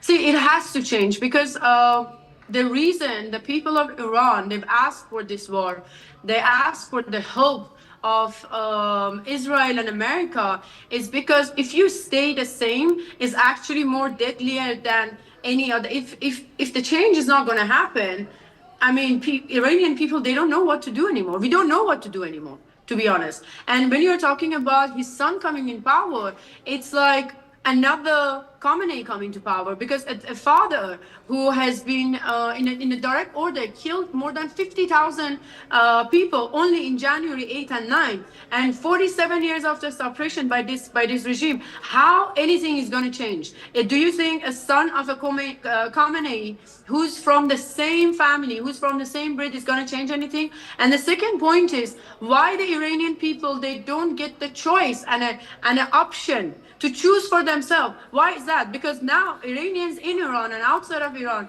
are chanting and shouting and screaming and saying that Reza Pahlavi, we want him back. And by putting his son, nothing is going to change for Iranian people. And probably, and in one of the statements that the United States has made is that they know that this war is not going to stop until they clear this regime. And you can see it also. 2 days ago, they on the first day after his death, they put someone else in power for roughly few hours, and he was dead. That just shows this regime has to go, because this regime is a cancerous cell, not only for Iranians, not only in that, but in the whole region. Look at the way they attacking UAE. Look at the way they're attacking the other neighbors around Iran. This regime cannot stay, and not only for Iranians. It's if the regime is gone, not is only good for Iranians, but it's good for the entire region. It's good for the world, as we know that they are the reason behind of a lot of funding of organized terrorist organization. So imagine a free Iran, and an Iran where Iranians they can go back to their country and they build. Imagine that Iran for a second. But I just want to ask you this. I mean, you know, the US president even yesterday came out and said that the ultimate goal for this operation was always regime change, and that they want someone that would be pliable, would be good for Iran and for the rest of the world as well. But what's the guarantee that the individual that, say, a United States or anyone outside of Iran would choose would be the individual that's right for Iran? First of all, USA also has announced that we are giving the help that Iranians they ask for us.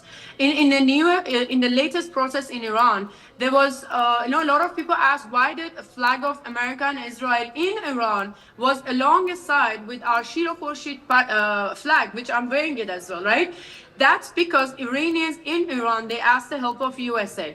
And the goal is changing of the regime. And why Reza Pahlavi? Because Reza Pahlavi has been working on a program, on a plan, how we can build Iran.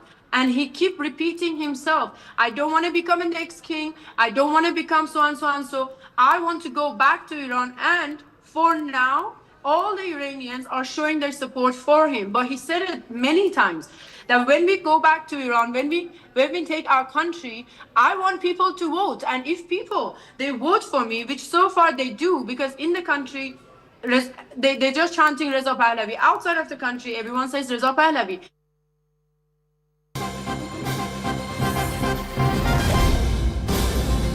Well, we are shifting focus to some news that's coming in from back home here. Bihar Chief Minister Nitish Kumar is all set to go to the Rajya Sabha. Top JDU sources are now revealing to CNN News 18 that Nitish has already signed his nomination papers. Remember, he was the longest serving Chief Minister of Bihar. This was his 10th term, but now he is going to move out of Bihar. He is going to be entering the Rajya Sabha. The nomination is going to be filed tomorrow. What happens next for the state of Bihar? That's something that's still being discussed. Is there going to be a JDU leader that's anointed that takes Nitish Kumar's place, or is the Deputy Chief Minister of Bihar, who is the BJP leader, Samrat Chaudhary, he takes the mantle? That's something that still needs to be discussed. That's something that both parties, both BJP and the JDU, will have to figure out. But for now, it has been confirmed that Nitish Kumar indeed is going to be headed to the national political scene, which means into the Rajya Sabha. Payal, my colleague, now joins us, getting us more details on this. Payal, what more can you share with us? Well, but we do understand that Nitish Kumar is going to, in fact, make way for the next Chief Minister of Bihar, given the fact that Nitish Kumar has 10 terms that he's already serving, and that is something which has been there. His health has been worsening, is what we are given to understand, and taking that route as well, it is very important for the BJP to step in and say that we'll have our own Chief Minister. That's the understanding we have. It has taken a lot for the JDU to convince Nitish Kumar to bring his son into active politics, given the fact that his son has not been a part of the active politics at all. What post he takes, does he become the CM? It looks very unlikely. He might be given the Deputy CM's post.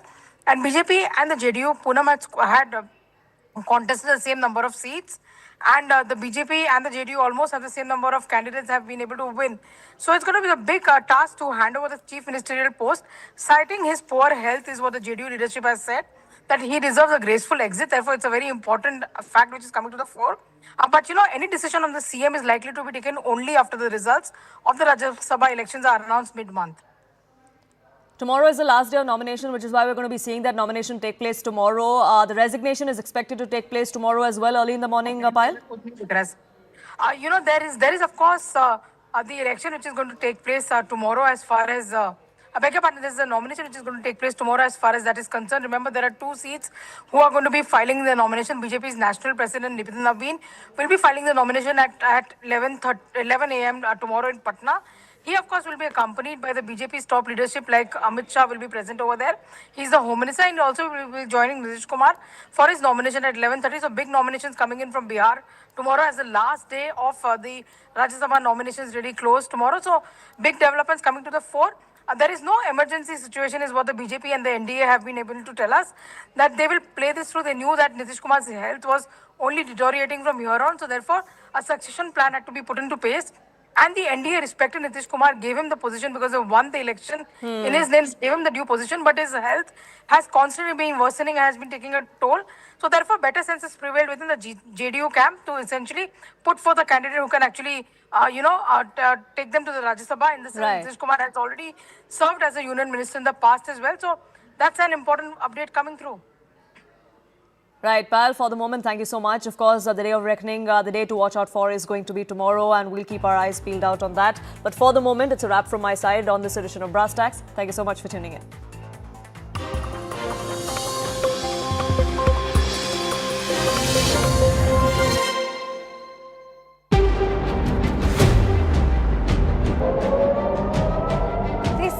Super exclusive ground report by CNN News 18 Sanjay Suri from Tel Aviv. Rifat Abdullah, who's currently stationed in Jerusalem.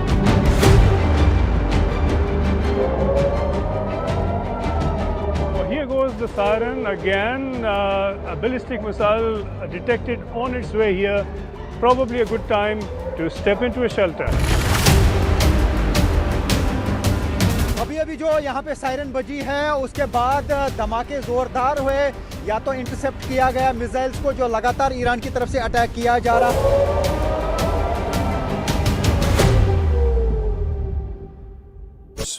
To try and put pressure on, in fact, the Israelis and the Americans. You've got more updates. Which are coming in. Fresh Iran strikes on the Saudi Aramco refinery, ladies and gentlemen. Oil refinery site has been targeted once again. The second strike on the refinery in the last 3 days. This will send shockwaves across the energy markets once again as the oil infrastructure in Saudi Arabia has been targeted. But another big news that's coming in. We don't have pictures of that, right. do we? We don't have pictures. We'll try to get those, Rahul will try to get those visuals. But this is the big update that's coming in the neighborhood. In our neighborhood, big updates which are coming in. A submarine attack on an Iranian ship is what we are learning. An Iranian ship was targeted near the Sri Lankan coast. And the Lankan Navy has launched rescue operations. 35 people have been rescued. Over 60 are missing. This Iranian ship had 180 crew on board. So a submarine attack on an Iranian ship near the coast of Sri Lanka. So this is entering our theater as well. What's going on? I mean, who are these people? Was this just a normal cargo vessel belonging to an Iranian carrier.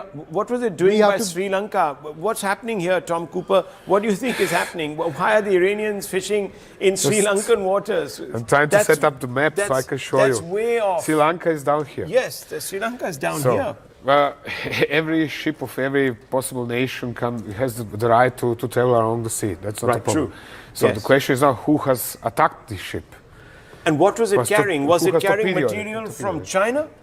I don't know. We don't know the why name would of it the have been ship or attacked? something Do we else. have any details? Right, we'll try to get some more details, but these are the updates which are coming in. But it's very interesting to see that the Naval Force of the Revolutionary Guard has destroyed the American strategic radar FPS-132 in West Asia in Qatar. This has happened at dawn today. So we can see an escalation of the operations in that region. But it's very concerning if these operations are also spreading over to the Indian Ocean. So do we know? They're claiming the destruction of this radar since the first day. And now there are satellite photographs confirming that it was hit. Whether it was destroyed is a different story. Actually, let's pull out those photographs, those satellite photographs that we have been showing our viewers. Those are the X-rays, really, of those strikes. So then we can tell you exactly what has happened, how much damage has been caused. So let's pull that out, Director Saab, and put it on the wall behind me. But in the meantime, I just want to ask you this. What and who has targeted this Iranian vessel? Do we know? Who's targeted? Given the situation in the Middle East, is something that will send alarm across the Indian intelligence as well as security. It's now also freeing Iran to retaliate in fashion. And it still has submarines. This Iranian ship had 180 crew on board, 35 people have been rescued. The Lankan Navy has launched those rescue operations. We'll get more details as more and more updates coming in on this. I've been reading about that, but there's such little clarity on what went down there, because why would somebody target a vessel with 180 people? What kind of vessel would carry 180 people? Normal cargo ships don't normal merchant ship would have a crew of 20, 40 people, not more. Yeah. So why are there suddenly 180, 200 Iranians on board? But could there be stealth operations underway from the US and Israeli forces? Of course it could be, especially the USA front in this area? Especially USA. I'm not entirely sure if Israeli submarines can reach this far, because they are not nuclear propelled. But in any case, they would have where would they have come from? They would have had to come through here, I suppose. No, Iranian ship from here. No, the Israeli ships. Israeli ship would actually have to travel around the entire, at least in order to remain undetected, around entire Africa. It's possible to do. You can send a supply ship, refuel it underway, and so on and so on. But it is extremely exhausting for the crew, also because it would mostly have to operate in very hot waters. Which is particularly exhausting for submarine crew, because on a conventionally powered submarine, the air conditioning is simply not strong enough. And we're getting more information. This is from Al Jazeera, where bodies have been recovered from the Iranian. It's a frigate. It's not some cargo. It was a warship. It's a warship near the Sri Lankan coast, and bodies have been recovered. What is an Iranian warship doing? Okay. Near the waters of Sri Lanka, is there a base that the Americans have? I mean, that is really a good question. What was he doing over there? Because Iranian warships did make cruises up to Syria, for example, or Gulf of Aden. They're regularly here also because of piracy patrols and so on. So no question about this. But what was he doing near Sri Lanka? That is outside of my capability to explain. That is an interesting twist. And let's have a look at those other things that we're wanting to show you, these maps, these X-rays. What are we seeing here? This is US Navy's 5th Fleet, headquarters in Bahrain. So what exactly does all this represent? Well, this is simply Iranian retaliation strikes. They have coordinates, GPS coordinates, they enter them into the UAVs and send them away. Where the UAV then hits 2 meters to the left or to the right, nobody cares. 20 meters to the right, nobody cares. What kind of vessels would have been here at these at the headquarters in Bahrain of the 5th Fleet? Usually there would be a command ship of the 5th Fleet, which is a rebuilt amphibious assault vessel. So a huge ship with lots of space, lots of communication antennas on top, and all the stuff would be on board of it. Right, that's very interesting. Now, this is the Al Udeid Air Base in Qatar. Yes. And we are seeing some destruction there. If you look behind you, you can even see a clearer image. There it is. What are we seeing here? What's happened? What is this? I have to zoom out myself a little bit. Have a look behind you, Tom. You can get a better sense. on what you're seeing also, because it's a clearer, less pixelated image. Yeah. This is something I'm not sure what it is. It's a lot of scarring on the ground. Like containers or buildings that have been hit. So, but it is no hardened aircraft shelter or something of that kind. Right. So this is maybe a communications radar or something. Could be anything. Or headquarters as well. Yes. And then there's the camp Arif Jan, Kuwait, and you can see some of these round things that have been punctured. What could be these? Because that storage. Could be theoretically petroleum or something similar, storage facility. Yes. Definitely some kind of storage facility because of the construction. But what exactly was there hit, that is also hard to gauge. Something was hit and something burned out. And let's have a look at the airbase in Kuwait, because that made a lot of news. This is the Ali Al Salem airbase in Kuwait. There's a radome, there's a satellite dish, there's damaged structures. What are we looking at If you freeze this for a moment, please. Yes, freeze this for a moment. Yeah, okay. Point is this.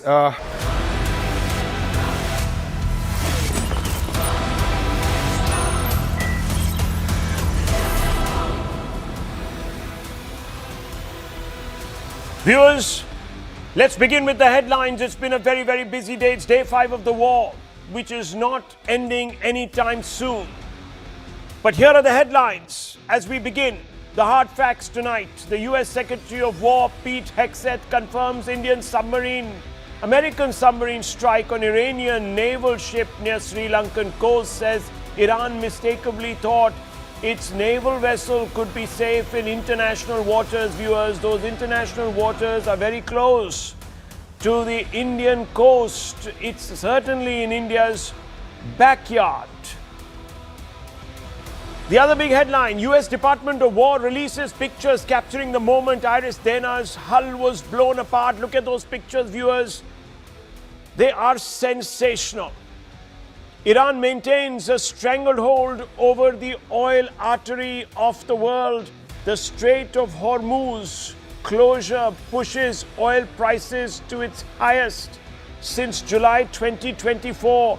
The world braces for inflation. And viewers, Israel's Foreign Minister Gideon Saar speaks exclusively to CNN News 18, confirms that the endgame for the West Asia war is regime change in Iran, says it could be a very long war if the aims are not met. And there's a big split in the EU, viewers. That's the next big story. Spanish Prime Minister Sanchez stands his ground despite Trump's threat of cutting off trade, says can't allow some irresponsible leader to lead the world into another world war. Macron also backs Sanchez. Viewers, it's all happening tonight, but we are going to stay close to home. Too close for comfort, viewers. Too close for comfort. And let's go to the first and the big story of the night. The war in West Asia has washed up at India's doorstep virtually. An American submarine has torpedoed and sunk the Iranian frigate Iris Dana in the Indian Ocean off Sri Lanka's southern coast. Look at those pictures. These waters fall squarely within India's primary area of maritime interest. I'm not saying that they were within India's maritime boundary, but certainly very close, viewers. Certainly very close. Some people would say the edge of India's maritime boundary. The US Navy submarine, and the details are only now being released at around 7 o'clock in the evening, sank an Iranian frigate off the southern coast of Sri Lanka in the Indian Ocean. The Iranian vessel has been identified as Iris Dana, a guided missile frigate of the Iranian Navy. In fact, it was one of the only vessels that had a vertical missile delivery system. The warship was sunk by a torpedo fired from the American submarine, striking the ship in international waters. So this was clearly a covert operation. The Sri Lankan authorities reported that 32 crew members were rescued. Others are missing or presumed dead, and that could be anywhere above 130 to 140. The strike was part of the broader US military operations targeting Iranian military capabilities, including naval assets. That's what Washington is saying. Washington is calling it a decisive naval action.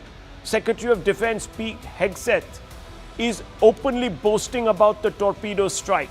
Team Donald Trump is framing it as some kind of blow to Tehran. Hegseth, of course, viewers, has even lied on record. He says this is the only instance after World War II where a torpedo has sunk a frigate, a warship. No, viewers, there have been 4 such instances. He said in a significant naval action, an American submarine sank an Iranian warship that thought it was safe in international waters. Instead, it was sunk by a torpedo. Looks like POTUS got Iran twice. Listen in. We sunk their prize ship, the Soleimani.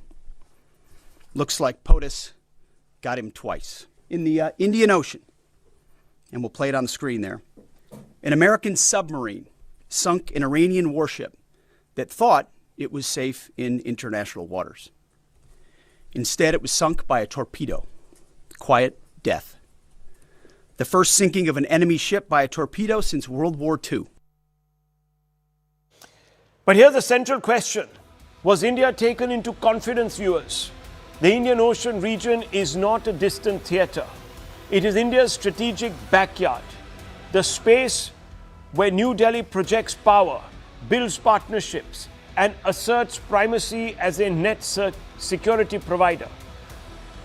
The Indian Navy runs anti-piracy patrols to humanitarian missions. India has long treated these waters as its own sphere of influence. And you can see where this action has taken place. The sunk vessel Iris Dana, a guided missile frigate of the Iranian Navy, had recently participated in an Indian naval exercise. Never forget that. Just about 2 weeks ago, 15 days ago. It was part of an Indian naval exercise, viewers, where even India's president was in attendance. That makes the optics sharper. A warship that sailed alongside Indian vessels is now resting on the seabed, hit by an American torpedo in international waters not far from India's coastline. India and the United States describe each other as natural, trusted, and strategic allies. Between Prime Minister Narendra Modi and Washington, there is deepening military interoperability and intelligence sharing, which raises the issue of courtesy and sovereignty, or at least obligation. Did Washington inform New Delhi before bringing a live torpedo engagement into the Indian Ocean? Or did America assume it has a free run in India's maritime backyard? And if so, what made it assume so, viewers? Does it think it can walk all over us in our own backyard? I'm not talking about our boundaries. This was beyond our maritime boundaries. I concede the point, but it is still in our sphere of influence. Imagine, viewers, an Indian naval ship, a submarine, going into the Caribbean islands or into, viewers, the Gulf of Mexico and sinking a ship that belongs to an adversary of ours because we want to take decisive action and teach someone a lesson without informing the United States. Do you think that would have gone down well with the US? I don't think so, viewers. It wouldn't have. Maybe I'm over-exaggerating. But let's open this up. Let's ask some fundamental questions tonight. I want to first bring in Tom Cooper and just ask him something about how this operation could have been conducted. A submarine comes in, an Iranian frigate is there, it doesn't see the submarine. It all happens quickly. You can see those pictures. Would this have been visible to Indian radars, for example? Would Indian Coast Guard have known about this? How would we have, is this even detectable? Well, these are excellent questions, and there is a number of very good answers if you ask me. Firstly, you must be 100% sure that this or another US Navy attack submarine, nuclear-powered attack submarine, was tracking the exercise in which this ship was taking part. It means it was all the time somewhere around, silently lurking, listening to its sonar, perhaps sometimes watching with its periscope, and checking what is going on. And that ever since this exercise was over, the same or another US Navy submarine was tracking the movement of the Iranian warship. So that with help of sonar, any of attack nuclear powered submarines can move faster than this frigate. Right. So it probably moved down the coast of Sri Lanka, waited for into a waiting position, and then when it was practical, has intercepted it and sunk it as soon as it was outside of any kind of territorial waters. So this is all done with help of sonar. But in this case, I guess the alertness on the Iranian warship was also low because they were still quite close to the coast, and therefore they were never detected. Why am I gauging this or concluding this? You can see that the entire sequence of attack, almost the entire sequence of attack, has been captured on video with help of the periscope. And there is a camera mounted in the periscope of the submarine. So this means that the submarine skipper of the submarine was not concerned about a possible counterattack from the Iranian Navy warship. What's more... So you're saying that this periscope has risen above the waterline? Yes. And that this particular ship would not have seen that? Well, the attack, I guess that it took place by night, firstly. Secondly, there was very slim chance to detect the periscope by radar, for example, or to see it visually. You cannot, even if everybody was perfectly on alert, it is extremely hard to be constantly on alert well enough. And where would this submarine have come from? Would it have come around the Cape of Africa, up, and done this? Because remember, there was an American ship that was supposed to take part in the naval exercise, but it didn't because it didn't want to be seen in a situation where it is parked next to an Iranian ship just before a war. So optically it wouldn't have looked good, so they pulled out. But obviously they had it out for this particular ship. Probably from the Pacific. From the Pacific. But I'm not sure it might have come this way, you mean? Yes, from the east. I doubt that this submarine has sorted out specifically for this mission. It was simply sent over. At the time it was not yet certain whether they are going to attack or not. So it was simply sent to monitor the Indian naval exercise, because this is what the US Navy is all the time working, and the submarine is a perfect tool to do so. Why? Because they are studying the tactics of the Indian Navy. Okay, let me bring in General Dhillon. General Dhillon, what do you make of this? Brahmachalani is also here with us. Look, I don't want to overblow this issue, but it does appear to me, sir, and maybe to other Indians, that we should have at least been tipped off. Anyhow, I'll come to that part, but what do you make of this? Why do you think this was done? Was this, once again, one of those, to use a pun, showboating maneuvers, to show off to the world that we are great, and this is sort of a misadventure or misadventurism? Rahul, good evening, and good evening to the fellow panelists and all your viewers. Rahul, first of all, I want to clarify a few aspects which are rules or terms of engagement, or which are the norms for the benefit of the viewers, and then we can discuss the you can say play out as it happened. First of all, the southern tip of Sri Lanka is an international shipping lane where the merchant ships traverse from east to west, being the shortest route, going from southern tip of South Africa to Malacca Strait, so to say. So this is generally in that international shipping lane where merchant ships also ply around, where the ship was hit. Secondly, the territorial waters of any country run 12 miles from the coast of that country all along, which is roughly about 20 kilometers. So anything within the territorial water without that country's knowledge is generally not a convention.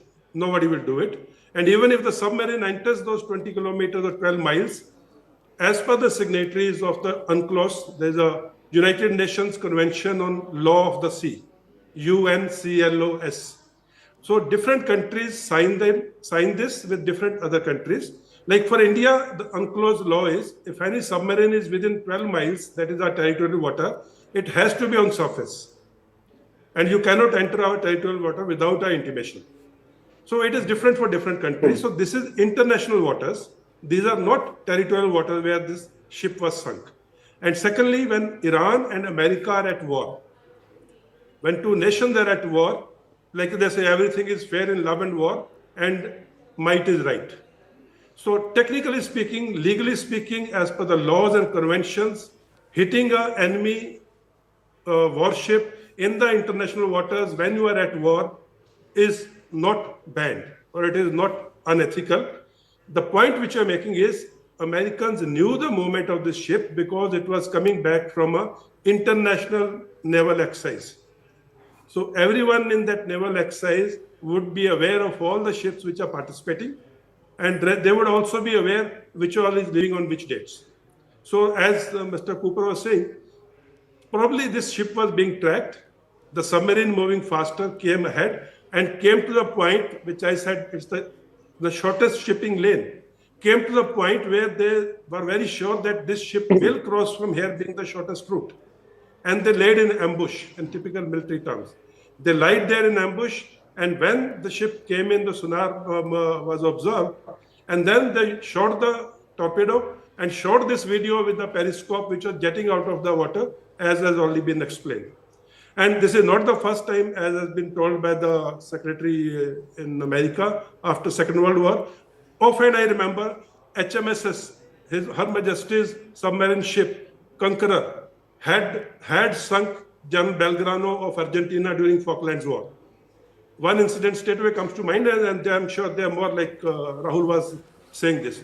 So these are the few things which I thought before we start the discussion, I put it straight as per my understanding of the UNCLOS and how the navies behave on the sea.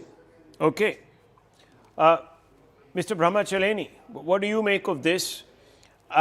Is it an exaggeration to say that the US is now beginning to take India for granted in the Indian Ocean on the basis of this? This strike happened in India's maritime backyard. This warship was returning from India's multilateral Milan 26 naval exercise at Visakhapatnam. That exercise ended just 4 days ago, and the ship only left Visakhapatnam after February 28th. So the ship was being tracked by the Americans. They probably did not take India into confidence, very likely because there was no role for the Indian Navy in the rescue operation. It was left to the small Sri Lankan Navy to mount rescue after receiving a distress signal. International waters, of course, they only guarantee freedom of navigation, not immunity from attack during wartime, even in an undeclared war of the type that the US has mounted against Iran. But the laws of war, by that I mean the Geneva Conventions, impose a clear obligation. Once a ship is sinking, the attacking party must, as far as military circumstances permit, search for survivors. This is the obligation, that even after you attack a warship and the warship is burning or sinking, you have to search for survivors. But the US submarine instead departed the area, leaving it to the small Sri Lankan Navy to look for survivors. As a result, 148 Iranian sailors are missing and presumed dead.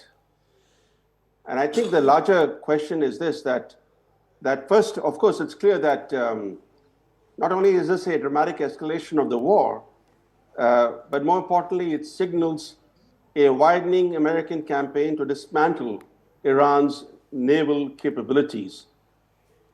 It goes to show that this war was never about. I'm actually just trying to understand whether there was an obligation. I'm not saying that it was a requirement, it was a precondition, but an obligation to share this information with India. And whether at the end of it, by not doing so, are we seeing our sovereignty to some extent being eroded in what you have described as India's maritime backwater? That's my fundamental concern. Rahul, the very fact that the US attacked and sunk a warship that had just participated in an Indian multilateral naval exercise, that by itself was an unfriendly act. whichever way you look at it, attacking a ship, a naval ship, that had participated in Milan 26, sent a very clear signal to India that we don't care about your concerns, that we will, as Hexet said, we will pursue this war without, quote unquote, he said, without mercy. That means even breaching international norms and laws. They've already breached international norms and laws repeatedly, but here they left a sinking warship, allowing so many of the sailors to die, to drown. They left the scene in violation of the Geneva Conventions. And I think there's a message both for New Delhi as well as a message to the international community that they don't care about international laws. Okay, so let me bring in General Saab on this. General Saab, I have to ask you this. Had, for example, Pakistan done something like this with, let's say, an Afghan ship, the fact that they're right now at war with each other or whatever it is, had an Afghan ship come for an Indian military training exercise and the Pakistani ship or submarine tracked it and sank it, it well might have been beyond India's territorial boundary. How do you think India would have reacted to that? Or vice versa? Had India entered, let's say, the territorial waters, as I said, of Pakistan or even the United States or another third country like China, or if the United States had done that in the Chinese sphere of influence in the South China Sea, how do you think Beijing would have reacted? Rahul, this ship taking part in an Indian exercise, where India was coordinating that exercise, is one part. But after the exercise is over and the ship has moved back to its country and it is on its way back, that part that it participated in an Indian exercise technically cannot be held after that. Once it has left, like in the army we said, jab movement order de ke chala diya hai banda, then he is on the payroll of the receiving company or receiving organization. Here, once it has left our exercise area, I don't think America was duty bound or law bound to inform Indians, since we are not partners in this war. I have not ever said that it was law bound. I'm just making a point. Is there an obligation? Being a trusted partner and an ally. That's what I'm saying. As the operation has taken place, it was an ambush. In ambush, most important thing is surprise. And since we are not a partner in this war, they would have thought informing India might lose our surprise, or they might inform or something like that. I'm not saying anything, but what I'm saying is, as per the law, on the high seas, in the international waters. No, I'm not talking about law. There has been no breach of law as far as. No, one second. No, there has been a breach, according to Mr. Chileni, on the part of the American Navy when it came to an act of humanitarian aid, because it is obliged under the Geneva Conventions. That's what Mr. Chileni is telling us. But that is separate. I'm not talking about all of those technicalities. I'm only looking at it from a proud and patriotic Indian's point of view. If someone off my coast is doing something, I need to either know, I should have been alert, I should have blown a whistle, or I should have been informed. I don't know. Am I being touchy? Mr. Chileni, at one point. Okay, well, one second. Mr. Chileni, very quickly before I bring back General and move on. Yeah. We're talking about international waters. Let's be clear on one thing, that this ship was torpedoed within Sri Lanka's exclusive economic zone. It happened within Sri Lanka's EEZ. Yeah.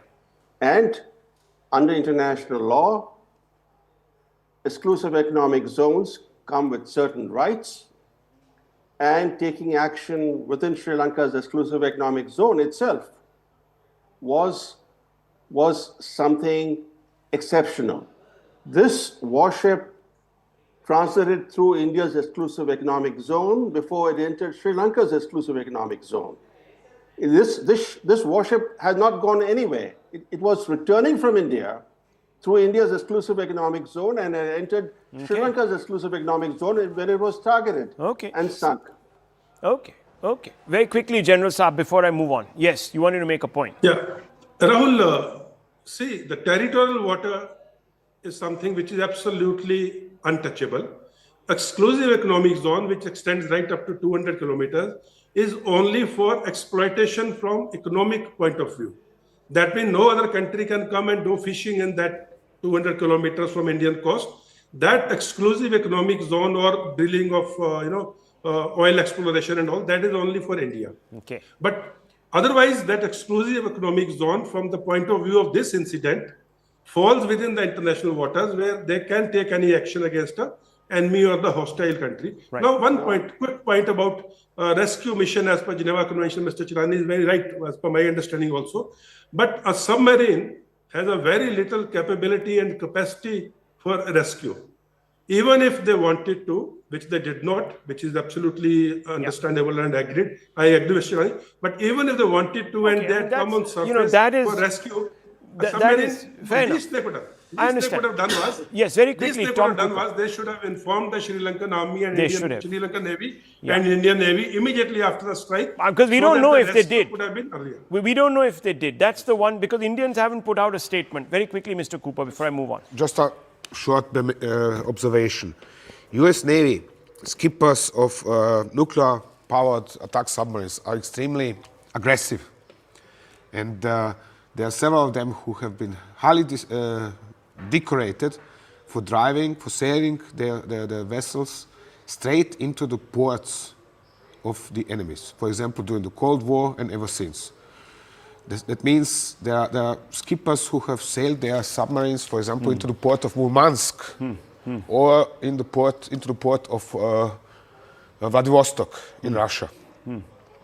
So for them, territorial waters, all of these are as long as they are not detected, they don't care. Okay, well, viewers, I'm going to leave it to you to judge. We've heard all the views. I'll leave it to you to judge whether the US has ridden roughshod of Indian sensitivities or not. Let's move on, because it's not just in Tehran, viewers, and I'm going to show you visuals that are going to shock you. This is not Iran. This beehive of mourners is not in Iran. This is Kashmir. This is Ladakh. This is Leh. The aftershocks are visible on Indian streets, and I'm talking about the aftershocks of the killing of Ayatollah Khamenei. From Srinagar to Leh, from Lucknow to Prayagraj, morning marches, massive processions, and pro-Khamenei slogans have surfaced after the killing of Ali Khamenei. These pictures, viewers, that I showed you to the corner of your screens, and let's go back to those pictures, are from Leh. Hundreds, thousands, packing in day by day. The imagery mirrors scenes from Iran, open lionization. But here is a hard question. Why are people crying in India for a man whose record on this country was openly adversarial? Khamenei repeatedly waded into India's internal matters. He opposed the abrogation of Article 370. He called for support to the oppressed Muslims of Jammu and Kashmir, arguing for freedom for them. Described the CA as anti-Muslim discrimination, urged India to confront Hindu extremists, and as recently as September 2024 compared India to Gaza and Myanmar. At the United Nations, Iran has voted against Indian positions. This was not a neutral cleric. This was a leader who exported ideological hostility, hate, and terror around the world, viewers, including spawned organizations like the Hezbollah, which threatened to liberate Kashmir. So why are people shedding tears for this man on Indian soil? I can't understand. Let me ask Tausif Shah, leader of the PDP, to explain. Why should this be happening, sir, on Indian soil? Sushil Pandit is also there with you. Yes, go ahead. Yeah, hi, Mr. Rahul. Hi, sir. It's very fine to be on your show.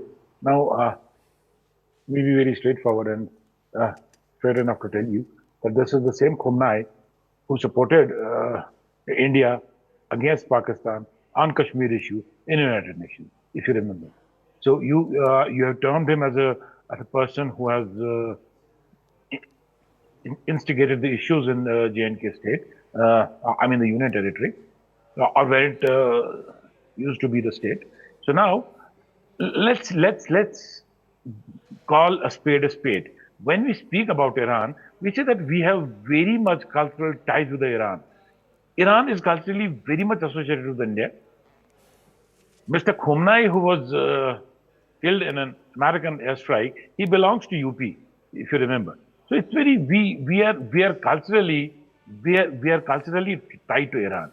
So what we are saying that the main question which arises was that since this is the 5th day the war has entered, but not even a single word has been uttered with Modi.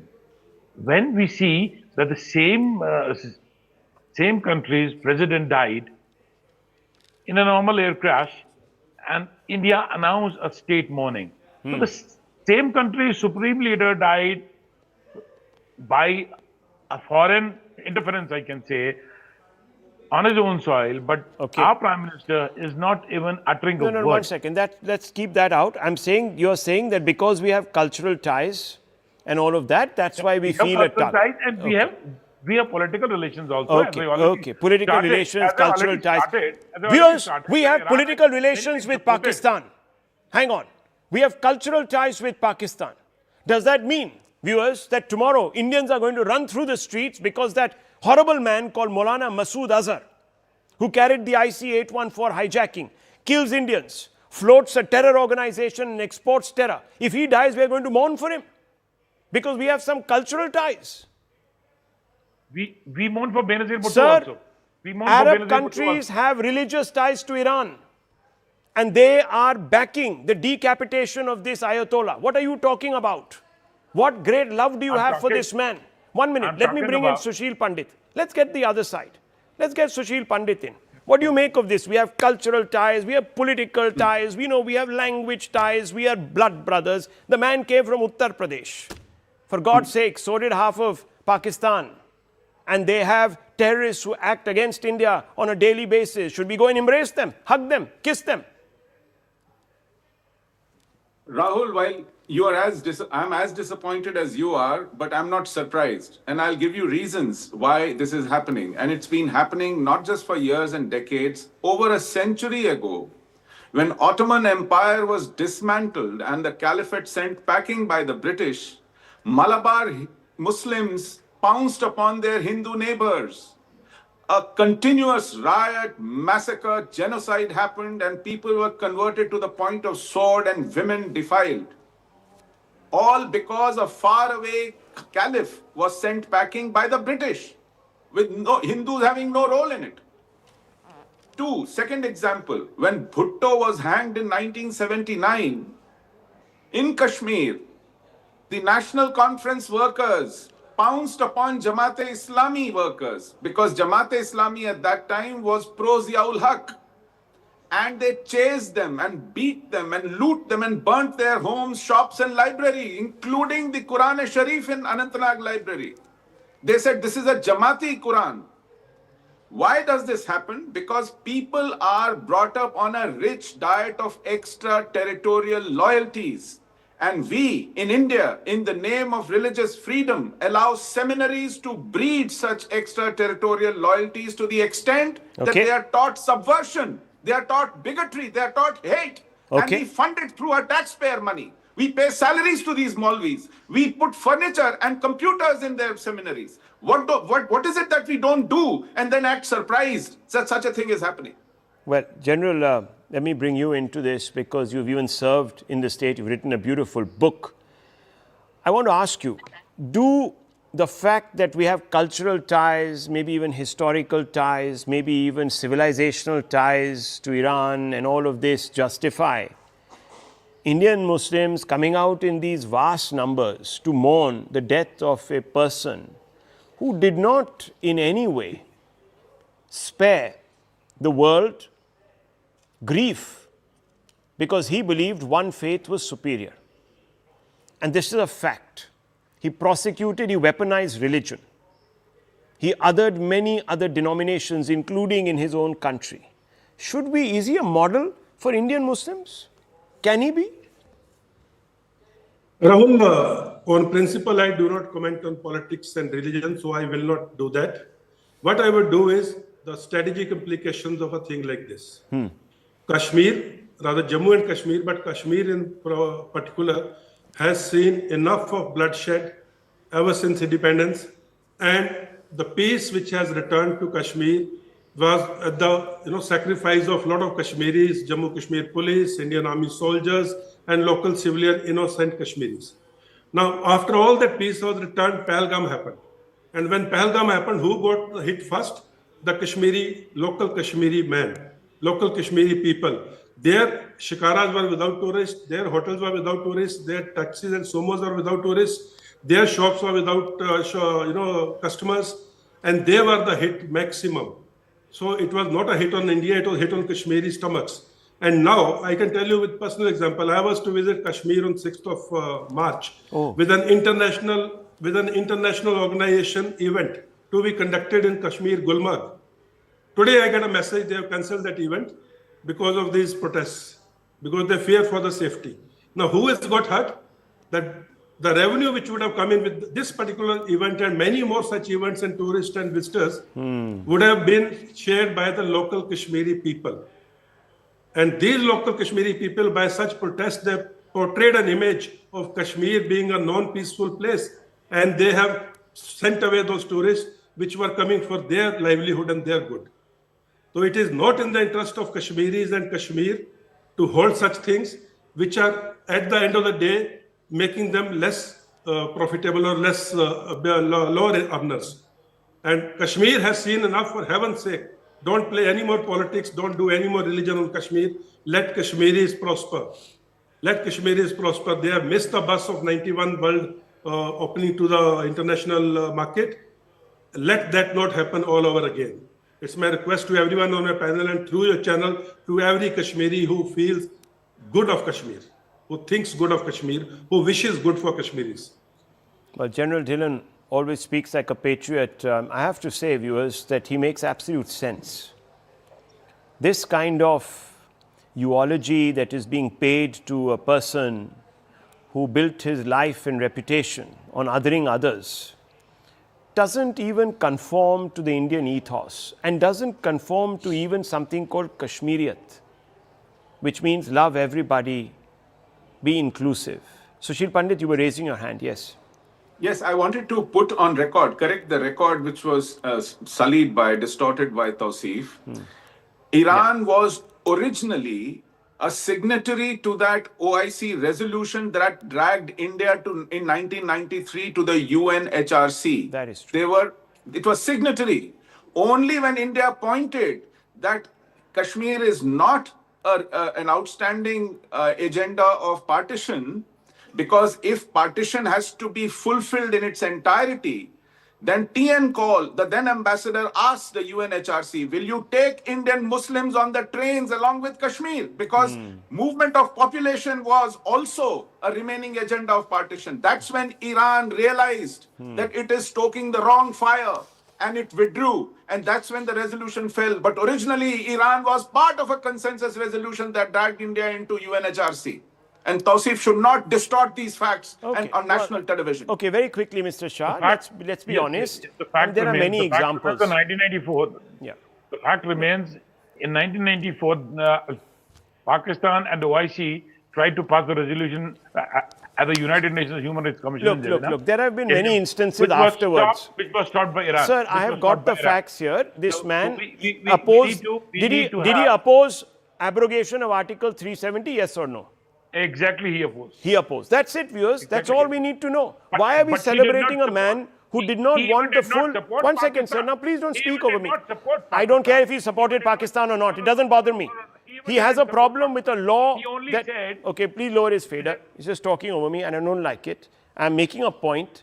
It's a simple question. Viewers, if the Indian government, through parliament, passes a law, makes a law with parliamentary backing, expressing the will of the people to integrate Jammu and Kashmir with the rest of the country, and one man says, I oppose that, what does he actually mean? That he opposes the integration of one territory into India. That is an anti-national act. And we have people there celebrating this anti-national personality, viewers. That is the mindset that I have a problem with. Anyhow, I'll leave it at this because we have to go straight across to Gideon Saar, the Foreign Minister of Israel, who's going to give us his take on where this war is headed. We're joined by Israel's Foreign Minister, Mr. Gideon Saar. Thank you very much. I know these are difficult times and you're taking out this moment to speak with us. We're very honored to have you, Foreign Minister, on our show. Can I begin by asking you some straightforward, direct questions? All of this, of course, happening on the back of the Prime Minister of India's visit to Israel. The Prime Minister has publicly affirmed Israel's right to defend itself. Do you interpret India's position as political backing for your offensive against Iran for this specific operation, or only for defensive action against direct attack, sir? First of all, we deeply appreciate the friendship with India, with Prime Minister Modi, but it's Prime Minister Modi and Dr. Jaishankar as Foreign Minister who will speak publicly on behalf of India. I'm speaking on behalf of the State of Israel. And I know that while speaking with you, the people of India know exactly what is terrorism. And when we are speaking about Iran, we are speaking about the #1 exporter of the world of terrorism, the #1 finance support for terrorism. So it is a crucial battle against terrorism to create a safer and a more stable Middle East. Mr. Saar, when Prime Minister Modi visited Israel last week, was he briefed, even in broad terms, about the imminent operation that was being conducted by Israel and the United States? And one other small question associated with that. I know that I must ask you this because it is important in the context.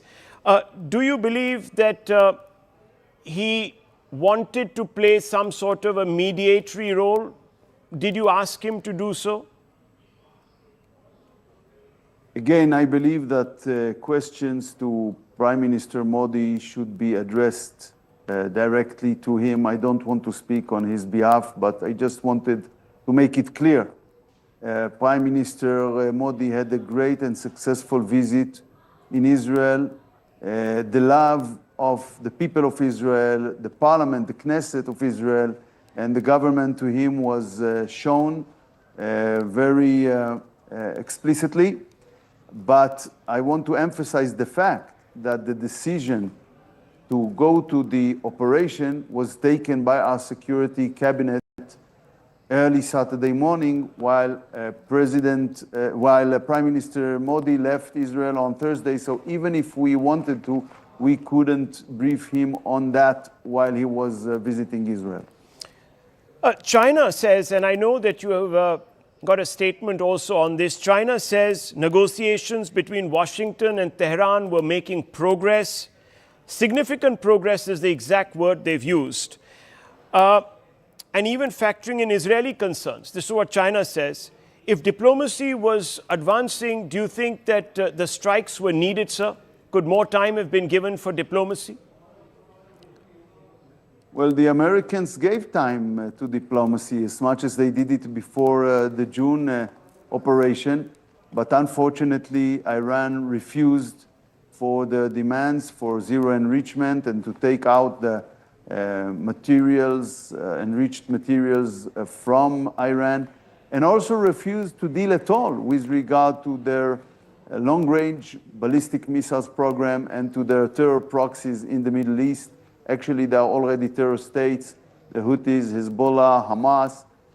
So the Americans themselves recognize that the Iranians are trying to waste time. They are not interested in solving these issues, but to waste time, to gain time. And finally, while we understood that their intention is to very soon take all the nuclear program, substantial and relevant elements to a very deep underground facility, we understood we must act, because if they would have done so, and it was a matter of a short time until they would do so, they were immune. You couldn't strike this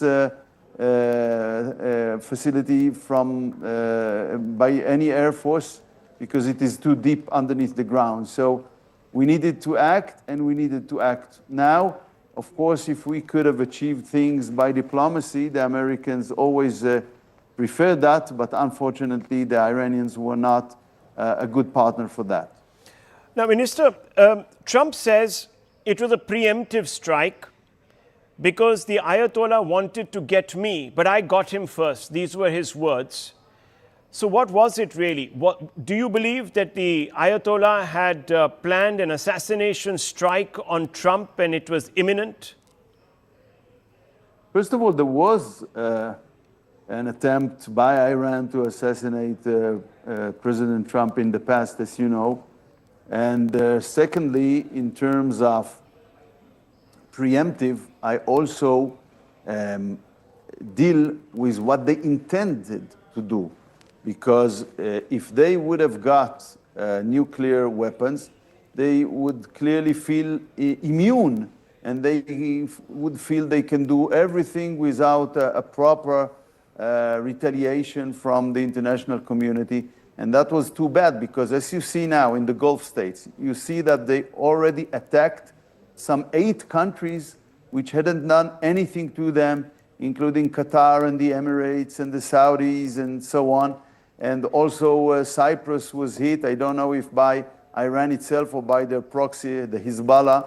But eventually, Iran is dangerous to all its neighbors in the Middle East. And as we saw last January, they are also very dangerous to them, to the Iranian people themselves, which they butchered by thousands and thousands and thousands when they try to protest there. So it is a very dangerous regime. This regime should change for the benefit and for the stability and peace of the Middle East and much beyond the Middle East. A top newspaper has come out and said that you were able to wipe out the Ayatollah and his inner circle in one go because you were actually tracking traffic cameras. You had somehow managed to get into the traffic cameras, so you knew exactly where he was. Can you confirm that? Was that exactly how this happened? No, sorry, I will not refer to that, and I will not refer to anything right or wrong, which is operational. We have a good intelligence and good Air Force. This is something that I can confirm. Well, it was excellent intelligence because you managed to take him out and most of the leadership. So, well, congratulations, because that was your... I want to make it clear, everyone who is ordering attacks against Israel, terror against Israel, and in the case of this regime, they prepare the elimination of Israel, will not be safe anywhere, because we will not wait until they will do what they plan to do. We will get them first. Well, that was an audacious strike, no doubt. That was, of course, your objective. Is Israel's objective capability degradation, or is it regime change, sir? I want to explain that. Our wish, our goal is to remove for the long run, for a long term, not for a few months or a year, the existential threats from Iran. But we realize, and we learned it, that it is probably impossible to achieve it with the current regime in Iran. And we don't want to go to a new war every year. So this is why it is probably essential to have a regime change in Iran. This regime change can happen during the campaign, or can happen after the campaign. But the most important thing is to create the conditions for the people of Iran, which we saw how they fought bravely for their freedom. And it is true, we cannot do it. The Iranian people would do it. But also it is true that without an external help, the Iranian people will not be able to do it. They will simply be butchered, as we saw in the recent past. And in other cases in the past. Well, you fought a war with Iran last year, and that ended in 12 days. The regime stayed on in place, and it also, as you know, and you've just said yourself, was managed to put down the protests against it. So I want to ask you, can there be regime change without boots on the ground, sir? It's a good question. Eventually, in the previous war last June, our goal was not a regime change. It was limited then on June to significantly harm their nuclear program and the ballistic missiles program, and we were successful with the objectives we put to ourselves.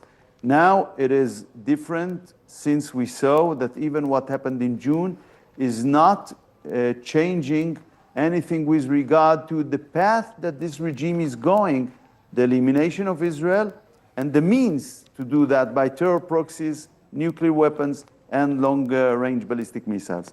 So now the objective is different. Whether it is possible without boots on the ground, it's a very good question, but I believe the boots on the ground should be first the boots of the Iranian people themselves. They should take their future in their hands and meet this opportunity we are now creating for them. We will do our utmost to create the conditions for this will, which we recognize is very strong among the Iranian people, with our American allies. So who governs a fractured Iran? Let's assume that this regime is very weakened and there is the potential of the people rising up and overthrowing this weak regime. Who would you like to see in power? It is not for us to decide. I would wish a fair and the free elections that will decide for the Iranian people who will rule them. What I can say is that in the past, Israel and Iran was good friends until the Islamic Revolution of 1979. We had very close ties and connections, and we want to resume that. We don't see the Iranian people as our enemy. They are not our enemy. We see the current regime in Iran as an enemy that swore to wipe Israel off the map, and we will not live under elimination threat, and we will act decisively to remove that. There are talks that there is the minorities that could play a crucial role, that perhaps countries such as yourself, the United States, and other Arab countries would like to see minorities like the Kurds, etc., playing a more active role. Is that happening on the ground? Do you see that as a possibility, or are they too unorganized, sir? We will see that in the next days and weeks. I don't want to speculate about it, and I even don't want to elaborate, but I believe that we will see what's going on in Iran in the next days and weeks, whether the people of Iran want to meet this huge opportunity to change path and to move from this tyrant regime who made their life miserable during the last 5 decades. Did Saudi Arabia privately encourage or coordinate this strike? Was there prior strategic clearance from Riyadh? There's a lot of talk about this. You said privately, but if they are saying something privately, them or any other states, would you like me to share that? I cannot share things that are being said or not being said if they are being said privately. What I can say now is that we see a huge rage in Arab Gulf states who were attacked by Iran without any provocation, and they are furious, and rightly so, because this regime attacked them with no reason. And of course, they are deserve to live in peace and security, and it is right about the Saudis, about the UAE, or any other state in the Gulf. Now, I have two more questions to you, sir. President Trump has come out and sent mixed signals on the objectives, the way the Americans see it. He said that regime change is not what we are looking at. You are yourself saying that regime change should be the outcome. Are Washington and Jerusalem or Tel Aviv fully aligned on war aims, sir? Yeah, first of all, I said that for us, the objective itself is to make sure Iran will not put an existential threat to Israel for the long run. And I said that without a regime change, it is hard to see that. Anyhow, I can assure you we are on the same page. We are coordinated in a very good way in both political and military levels. Talking about military, do you have the staying power? Do you have the munitions? Do you have the wherewithal, military wherewithal, to stay engaged in this campaign and take it to where its logical conclusion should be in case it stretches? And what is the timeline, sir? Well, we have an objective. We don't have a timeline, and we are aware to the fact that we will need patience in order to achieve our objective. But it's important to be patient enough and consistent enough in order to achieve it, and not to have another war very soon because you didn't finish the job. So you will go with it as long as it takes. Is that what I'm getting to understand? Yeah, I think you understood well. Iran has disrupted the Strait of Hormuz, sir, through which roughly a fifth of global oil flows, a lot of trade flows also. Is Israel going to join the United States in providing a security umbrella to cargo ships? Well, the United States and the president himself, President Trump, said they will do that. And we share missions. There are things that they are doing. There are things that we are doing. But of course, it is something which is unacceptable to block international navigation, to harm the world's economy, which is another mad thing Iran is doing. It shouldn't be acceptable, and it should be prevented, and I hope it will be prevented. They're also targeting a large number of Gulf states, some of these city-states, and you're seeing an effect on the ground there. The costs are escalating. I don't want to be very pushy, but something like 6 questions ago, you said I have another 2 questions. Right. I was just pushing my luck. I'm a journalist. I can answer until midnight, but yes. I have another missions here, so I hope you will forgive me. Of course, I understand. And we are always happy to speak with the great people of India. Thank you. You're so patient, and thank you very much. I apologize for pushing my luck. I'm a pushy journalist. You couldn't expect less. Thank you so much, Mr. Sank. Thank you so much for taking out the time, and best of luck for your campaign. Thank you. Thank you so much. Bye-bye. We leave it at that, viewers. Comprehensive interview with Gideon Saar, who's, of course, the Foreign Minister of Israel, giving us a brief outline of where he expects this war to go and at what point the Israelis and the Americans will think that their objectives have been met. We'll take a short break. Thank you very much.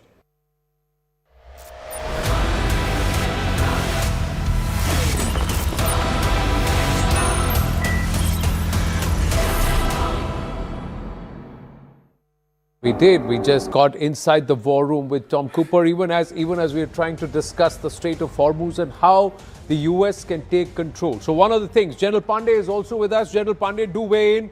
That's the reason why the South was important for the Americans. That's why they said we are now going to control the skies from the South. Southern Iran. Yeah. Before moving in.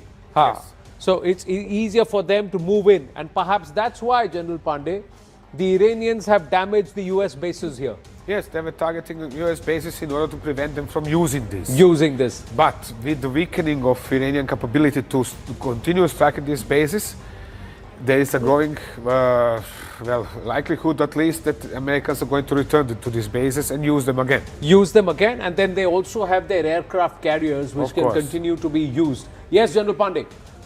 2 weeks to take control of the Strait of Hormuz or lesser? Ji.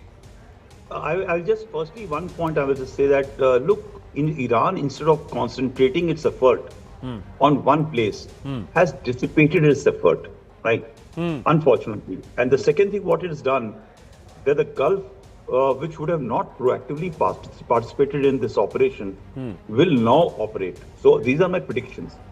So when you say that the strikes have taken place on American bases, doesn't mean that American bases have withered, destroyed, there's nothing left on the ground, all parking runways, everything has gone diminished. You know, when a runway goes off, it just takes a couple of hours to actually repair it. It's not like what India did to Noor Ali Khan base, that it will take about 8-9 months or a year to come back, right? So they have not been able to do. So one thing which time and again people are talking, that the bases have been destroyed. Yes, one building went, one radar, $1.1 billion in XYZ places gone. I agree, these are diminishing this thing. But that radar is not the only one which is functioning. There are a large number of array of systems are deployed. So let's put one thing aside. The second thing which was being talked of extremely high was the fast attack boats of Iranians. Yeah, the speedboats, their midget submarines, their unarmed systems, their mine link capabilities, which was the most important leverage. Don't come to us, we'll block Hormuz. Now, when you have been announcing this leverage time and again, I'm sure these guys who are planning in America or Israel, not Israel, Israelis are not worried about it, Americans are. Yeah. They will take necessary discussions that how we need to ensure that this doesn't happen. When you put in, why do you think that Lincoln was parked in there? Lincoln was not only parked for looking after the southern eastern part or the western part of Israel. He was Iran. They were mostly focused on Hormuz. They were looking at the southern part, and their entire capability and capacity is now focused, and that is what they're getting after the Navy. They are getting after the Iranian Navy, and they are going to sort out Navy like anything. I believe they have taken out about 17 to 18 ships. Eventually, when they will seize control of the mountains, which Tom, I'll request you to point, the hills and the mountains above Hormuz and Iranian. The Bandar Abbas, and just behind that you have this entire. Bandar Abbas is here. I'm talking about the mountains. Oh, sorry. Bandar Abbas is here, and the mountains are here along. This is correct. So they will once they will start looking at these mountains and they will start controlling Bandar Abbas, their entire thing. You will find the shift happening in this whole flow of oil, which will start coming. Now, one addition part which you have not taken care of. Iran is not thought. Now the Gulf countries are going to weigh in, because eventually whose oil is affected, whose peace is affected. Now Iranians, all the Gulf countries will also secure this side. What is happening is that Iran was able to fire anything which was low end, covering about 100 kilometers worth of this thing, could fire inside. Now, as these things, eventually what will happen is the Gulf countries will take control of the southern side of Hormuz. This attacking of the Navy, we've just got fresh visuals, so I'm interrupting. Let's have a look at this. This is what Hegseth had confirmed. This is the Iranian frigate Soleimani, or the Iris Dena, being blown up by a torpedo strike, and these are the first visuals that have come. First visuals that it's an American submarine that from below has then blown this up. We're just calling up these here. You have a look at these pictures, viewers. There you go. That's it. It's playing on loop, unclassified, but these are the pictures. Yes, Tom. So what you can see is the ship, is the front, is the rear, is the bridge, and the mast. So the hull is what they said, that the hull breach happened. It is very quickly over. The torpedo has hit the rear of the ship. Goes to, you see it here? Yes. Goes to massive detonation. Then there is a fire. And then a second torpedo strikes, and that's it. The ship is actually finished. Ship is gone. It's at the bottom of the ship. This is a relatively small vessel.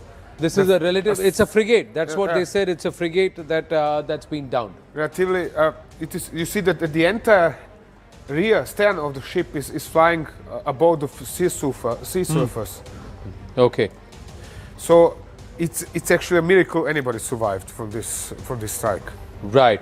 Now, so clearly they are now trying to take down the. I'm just going to hand the phone back. They take down the Navy altogether and weaken the Navy. So the moment the Navy is weaker, there is no cover fire here. Iranian Navy is basically finished. It's finished. there is a question what happened with kilo submarines, because they have 3 and they're extremely dangerous. I haven't seen any kind of reports or visual confirmation that they have been disabled, although there are reports that they have been hit. Right. That's the first question. The second question are these midget submarines, right, which could still go out and strike. Right. What I expect that IGC is going to do instead is to use remotely controlled speedboats. So remotely controlled speedboats. Let's now just quickly change tack. We've got the pictures here, exclusive. First up here on CNN News 18, inside the war room with Tom Cooper. We've got these pictures of the frigate being blown up. Confirmation coming in from the U.S. Secretary Defense Hegseth in his press conference that we are the ones who blew this up. The Sri Lankan Navy came into, because there was a distress call, they came in to help. This was international waters and they rescued about 32 people, but more than 100 are feared dead. And it's all happening in an instant. See, within seconds, the big torpedo, hull breach, and at the rear of the ship, massive explosion. Second one, those are the pictures that we have, the exclusive pictures here. I'm going to shift focus because there's another big conversation that we need to have on.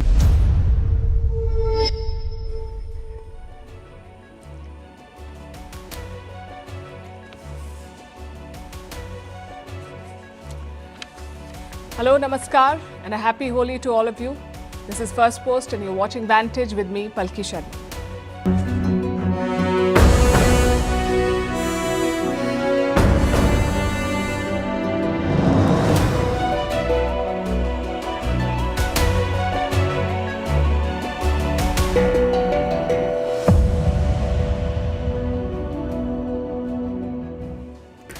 Day 5 of the war, it is widening and escalating. An Iranian warship was sunk today. American diplomatic missions are coming under attack. The US says Iran made an attempt on President Trump's life. At this point, the statements are as dramatic as the strikes. We'll bring you the very latest. Also, the top videos to sum up this war. How markets are bleeding, with investors in India losing 21 trillion rupees in just 3 days. Oil prices are shooting up.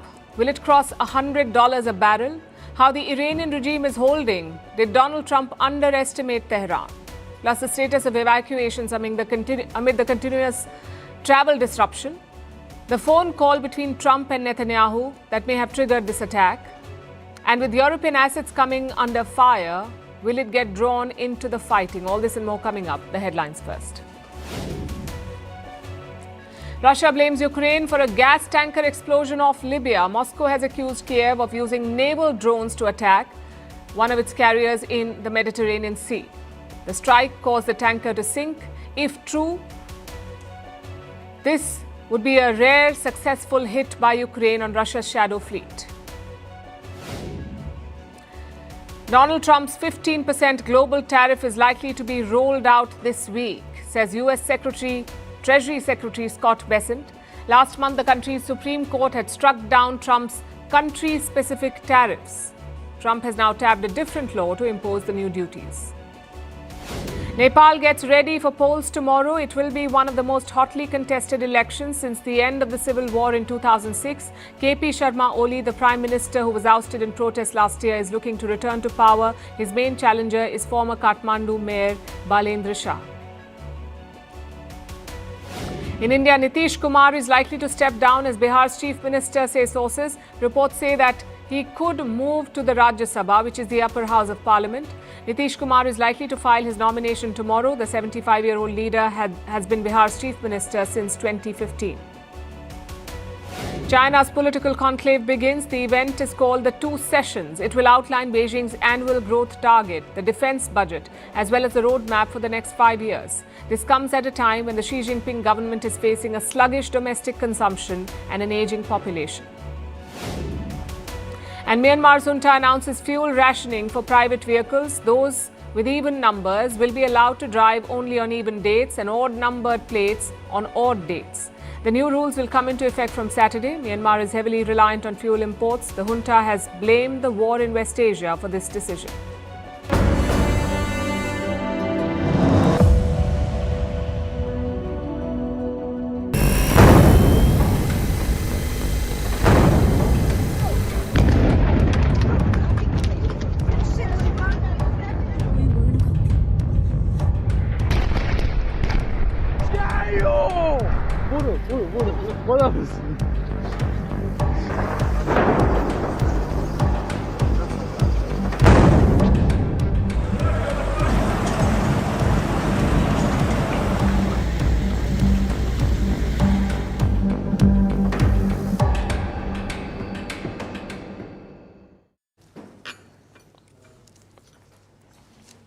It's day 5 and the war is still widening. Israel is striking new targets deep inside Iran. Meanwhile, Iran is hitting riskier locations in the Gulf.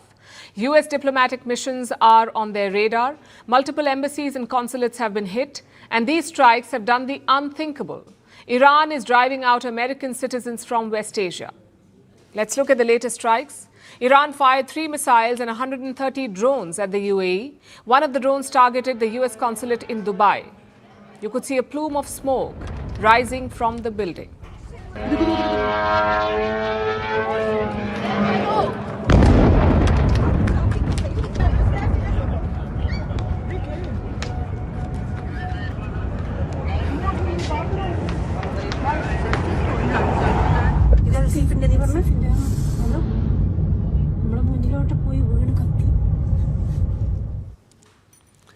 This was not an isolated strike. US embassies in Saudi Arabia and Kuwait had also been hit, so Washington has decided to take a tough call. It is asking Americans in West Asia to leave the region immediately. Even Turkey may not be safe anymore. Despite having US bases, Iran had not attacked Turkey yet, but that could be changing. Today, Turkey downed an incoming missile from Iran. Some reports say the regime was perhaps trying to hit Cyprus, and that the missile veered off course. Either way, the risk is significant because Turkey is a member of the NATO alliance. An attack on them would trigger a collective response. Basically, it could draw in other NATO countries. Overnight, Iran also fired drones and missiles at Jerusalem. The interceptions lit up the night sky.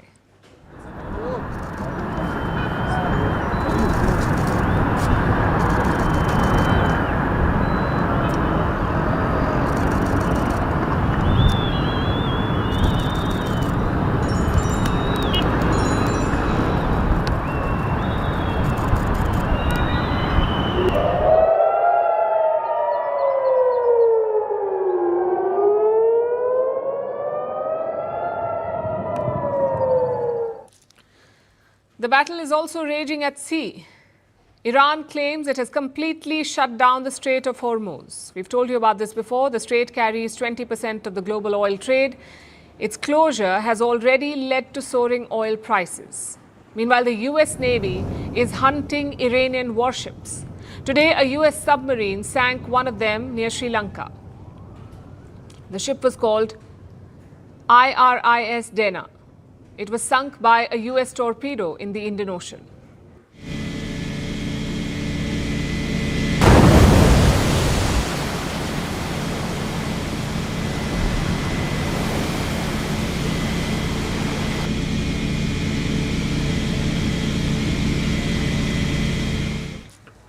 Sri Lanka's military responded to this incident. They managed to rescue 32 sailors, but so far at least 80 have been confirmed dead. The US military also did a press conference today. They gave 3 important updates. 1, the US claims it will have complete control over Iran's skies in a few days. Number 2, they say Russia and China are non-factors in this war. And number 3, they claim larger attacks are yet to come. The 2 most powerful air forces in the world will have complete control of Iranian skies, uncontested airspace. I hope all the folks watching understand what uncontested airspace and complete control means. And as President Trump said, more and larger waves are coming. We are just getting started. We are accelerating, not decelerating. So our air defenses and that of our allies have plenty of runway. We can sustain this fight easily for as long as we need to. What is your message to Iran's allies, namely Russia and China, who have called for an immediate end to hostilities? I don't have a message for them, and they're not really a factor here. And our issue is not with them, it's with the nuclear ambitions of Iran. The US is also making a strange claim. They say Iran was behind an assassination plot against Donald Trump. And the official who ordered that hit has now been killed. As usual, there is no evidence to back up this claim. Israel, too, is continuing its aerial attacks. They have begun striking targets deeper inside Iran. Targets like Isfahan, which is home to nuclear facilities. The Israelis have two sets of targets in Iran. The first are the regime power centers, like your security buildings, your command headquarters. The second set are the military sites, like air defenses and missile launch pads.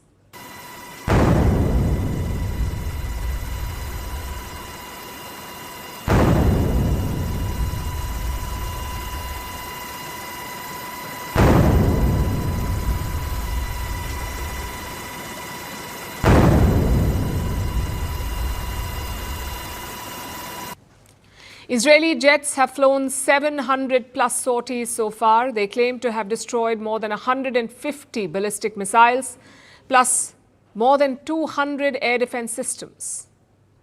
We're talking about a very expansive operation. Let me pull up the map for you. All these Iranian sites have been hit so far. All of these places have come under attack. More than 2,000 targets in more than a dozen cities. The capital, Tehran, has been pounded relentlessly. The holy city of Qom has been hit. So have cities like Natanz, Isfahan, and Shiraz. If you look at this map, there is a clear trend. Most of the targets are in central and western Iran, and this is by design. Israel and the US wanted to create an air corridor over Tehran, meaning they had to clear out the west. They needed a clear passage. The question is, what comes next? Israeli media says the strikes will continue for 1 or 2 weeks. These hits will likely focus on other locations. The US military talked about this. They want to target sites deeper into the country, basically in eastern Iran.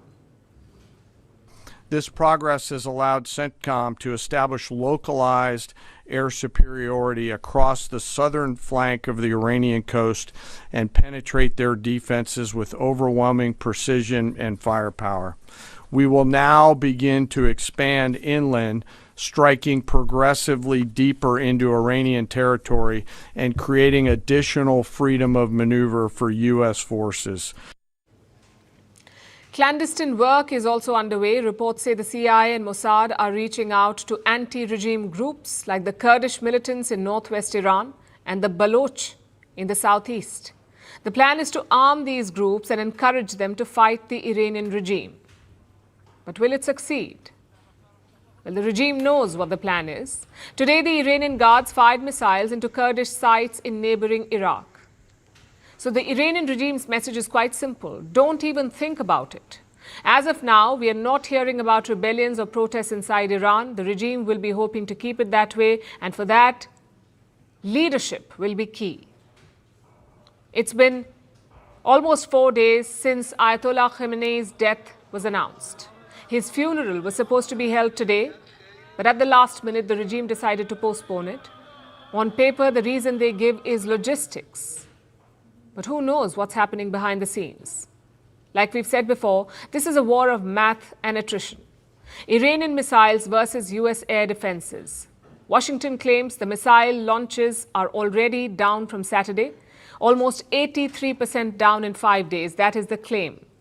For starters, we do not know if this is true. And even if it is true, the impact has not changed.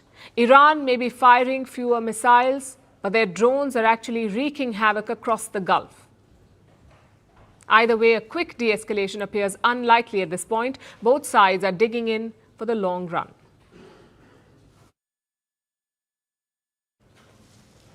The war began on Saturday. Today is Wednesday. We have been covering this for 5 days now, and if you watch the show every day, you know what's coming next. But if you don't, here's what we do. We filter the facts from the fiction. We pick the moments from the last 24 hours that actually matter. Because right now, confusion is becoming a weapon. So here are the top videos of the day today. What's happening in West Asia?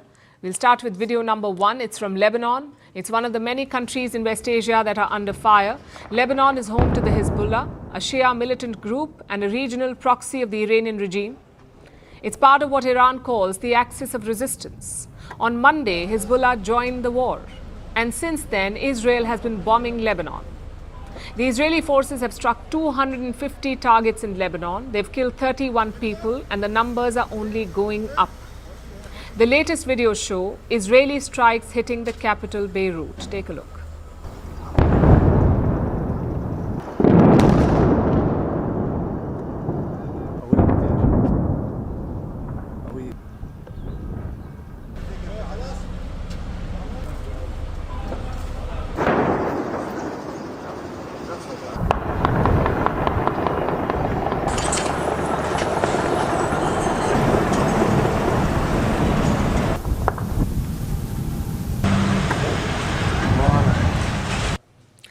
The next video is from Jordan. Jordan is a key regional ally of the US. Of course, it is also under attack. Missiles and drones have been flying over it, and most of them have been intercepted. Here you can see British warplanes shooting a drone over Jordan. Take a look.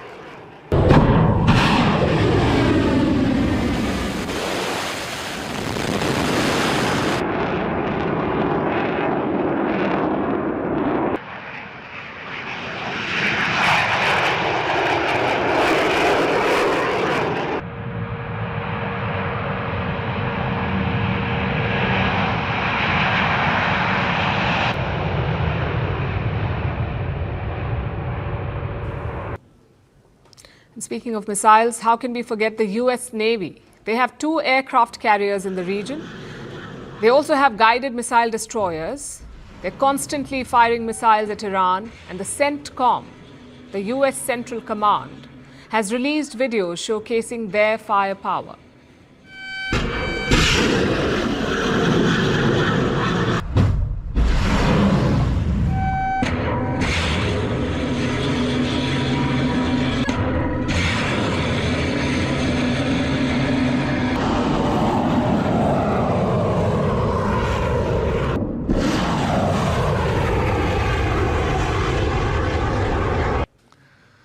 Next, we head to Pakistan. Pakistan is not part of West Asia, but it's very much part of the story. Pakistan has been witnessing widespread protests over the killing of Iran's supreme leader, Ayatollah Khamenei. New visuals have emerged from this weekend. People tried to storm the US consulate in Karachi over the weekend. At least 22 people were killed. And the latest images show how security forces fired at these protesters. Some of them were covered in blood. They were fleeing the scene. I must warn you that these images are disturbing and viewer discretion is advised.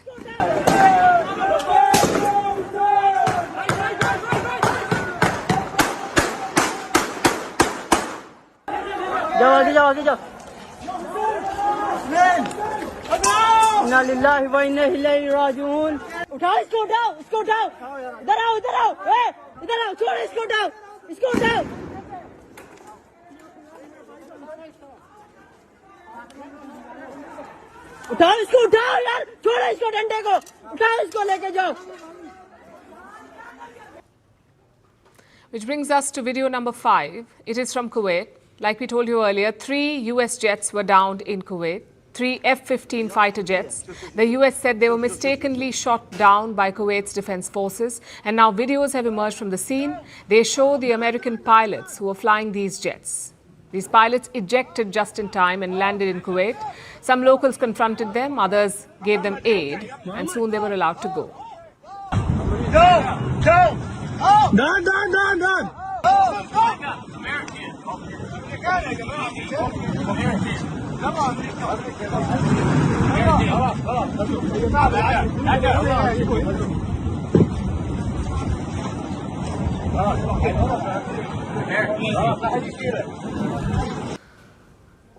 Our next video is from Iran. There are huge protests across the country, and these are not anti-government protests for once.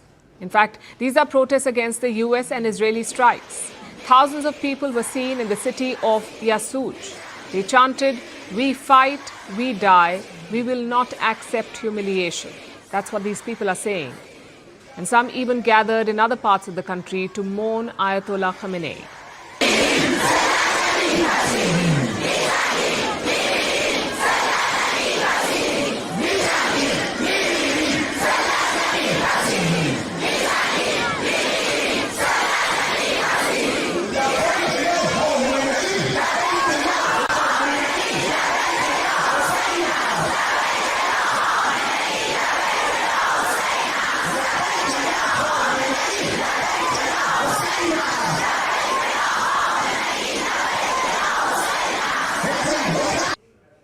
Our last videos tonight are from airports across the world. As you know, the airspace over West Asia is mostly closed. Only a limited number of flights are taking off, and that means travel chaos.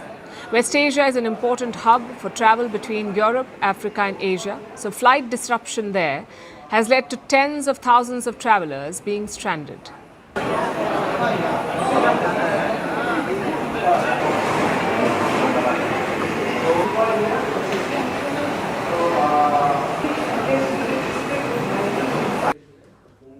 The situation is not really improving. Most flights still remain cancelled. Very few airlines are flying, and even these are running limited flights. So if you have a booking, make sure you check it repeatedly and confirm the status of your flight before heading to the airport. There are many people who managed to fly out of West Asian cities. They were seen at airports having an emotional reunion with their families and friends.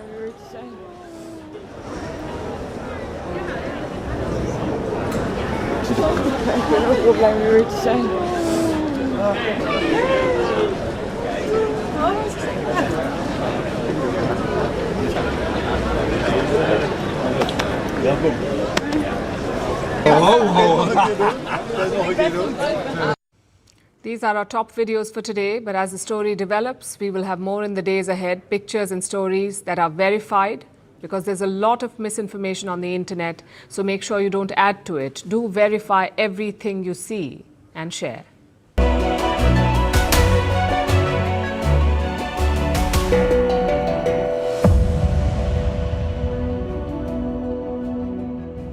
We did. We just got inside the war room with Tom Cooper, even as we are trying to discuss the Strait of Hormuz and how the US can take control. So one of the things, General Pandey is also with us. General Pandey, do weigh in. That's the reason why the South was important for the Americans. That's why they said we are now going to control the skies from the South. Southern Iran. Yeah. And before moving in.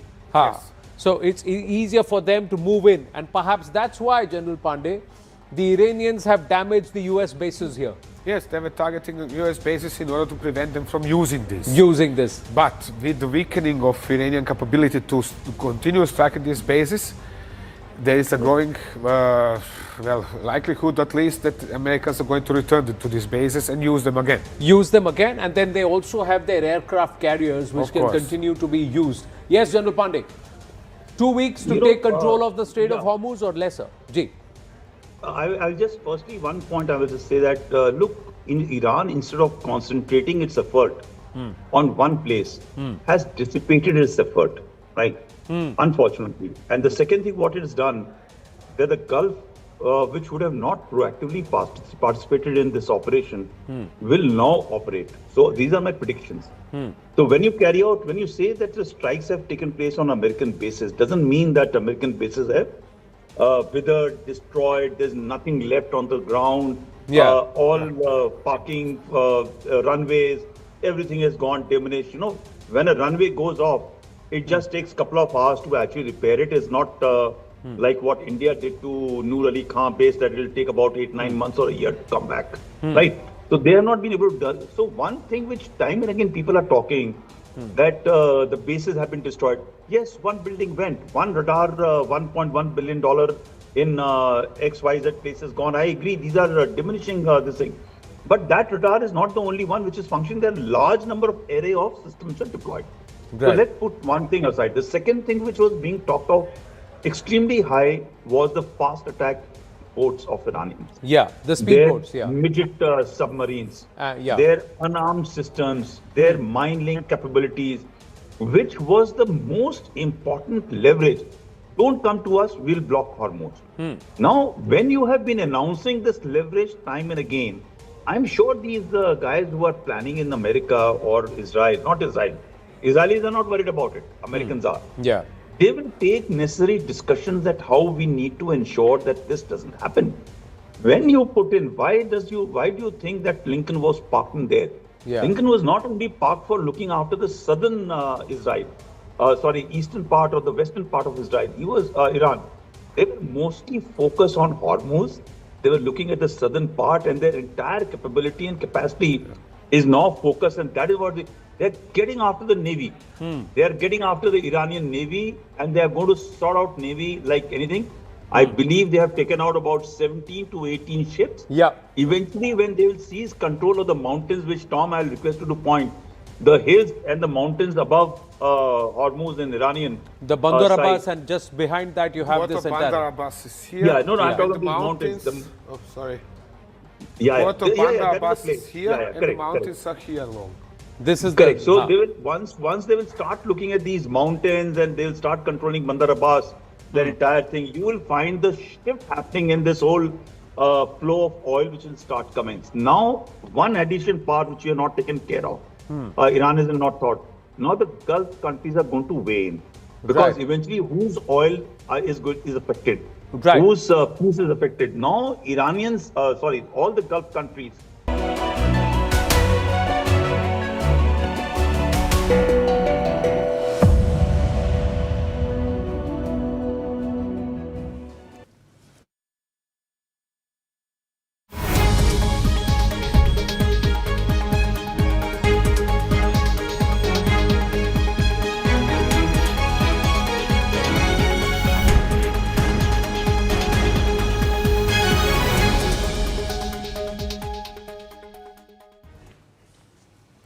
The bombs and missiles are falling in West Asia, but the damage is showing in global markets. Look at the numbers in India. Investors have lost a whopping 21.9 trillion rupees.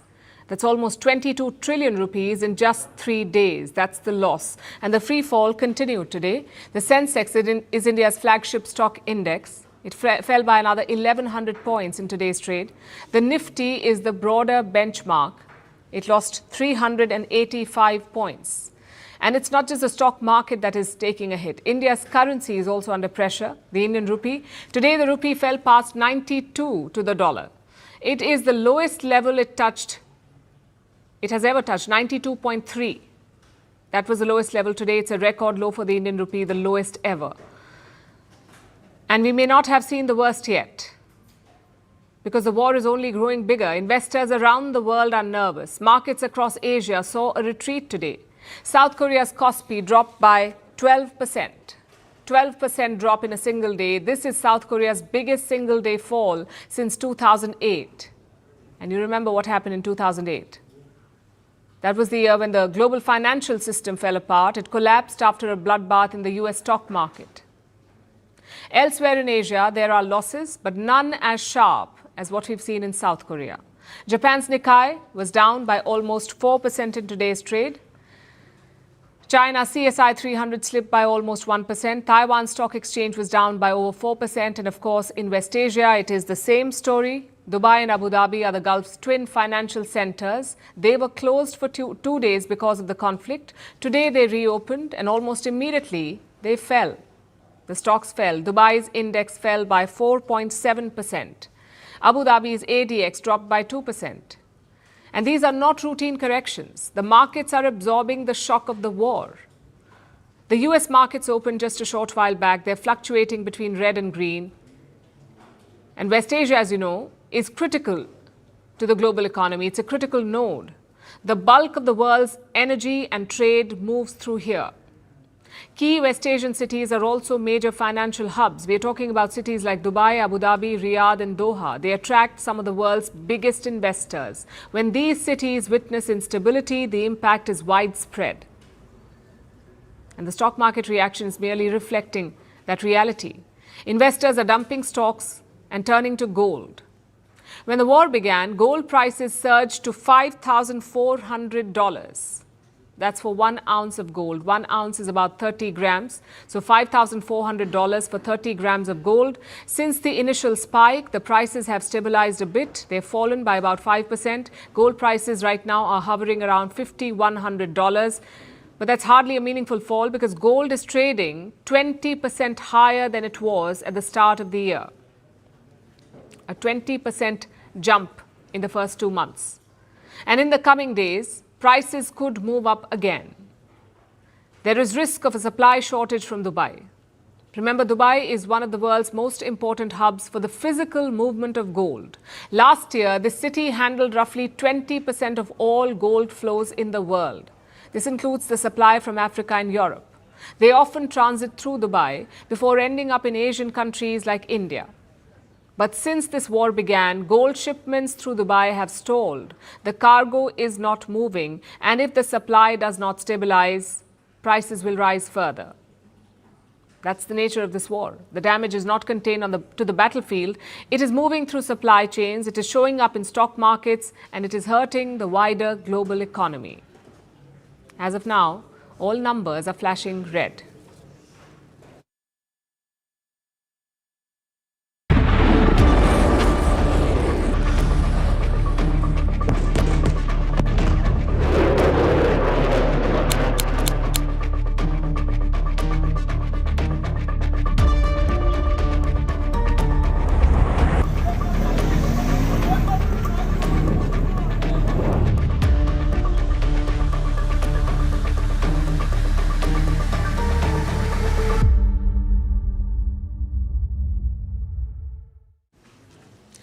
Have you heard of the rope-a-dope?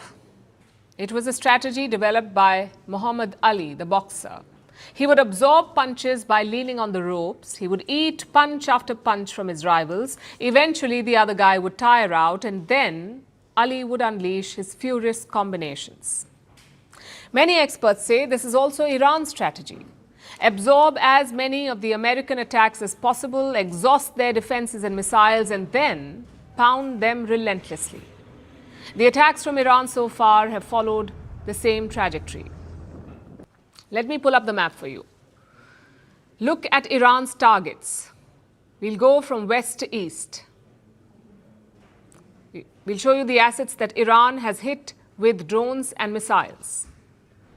Starting with the island of Cyprus. In Cyprus, they hit a British base. In Israel, they hit cities like Tel Aviv, Beit Shemesh, and Beersheba. Also Jerusalem, it has been hit multiple times. In Jordan, at least 4 locations have been targeted: Amman, Azraq, Suwaida, and Irbid. And in Iraq, the base in Erbil has been hit. Now we move to the Gulf states. In Saudi Arabia, the capital Riyadh has been hit. The US embassy in Riyadh was up in flames. Another target was the Aramco refinery on the Persian Gulf. It was hit by drones and had to be shut down. In Kuwait, multiple locations in the capital have been hit. The capital city is called Kuwait City. The targets include the US base and the US embassy there. In Bahrain, the capital Manama has been peppered. It is home to the headquarters of the US Navy's 5th Fleet. The base was among the first to be hit. Over in Qatar, at least 3 sites have been attacked. The capital Doha, which is home to America's Al Udeid Air Base, and 2 other industrial cities, Ras Laffan and Mesaid. These are home to Qatar's natural gas facilities. Both were targeted by Iranian drones. Now we come to the UAE. Iran has fired more than 165 missiles at the UAE. The targets include Abu Dhabi, Dubai, and Ras Al Khaimah. In Dubai, some very significant sites have been hit, including the Burj Al Arab Hotel, Fairmont Hotel on Palm Jumeirah, the Dubai Airport, and the Jebel Ali Seaport. In fact, Dubai has faced the worst of Iran's onslaught. And finally, you have Oman. An Iranian drone hit a fuel tank at the Dukm port. Remember, Oman was mediating the nuclear talks last week, talks between the US and Iran. So the attack on Oman came as a surprise to all.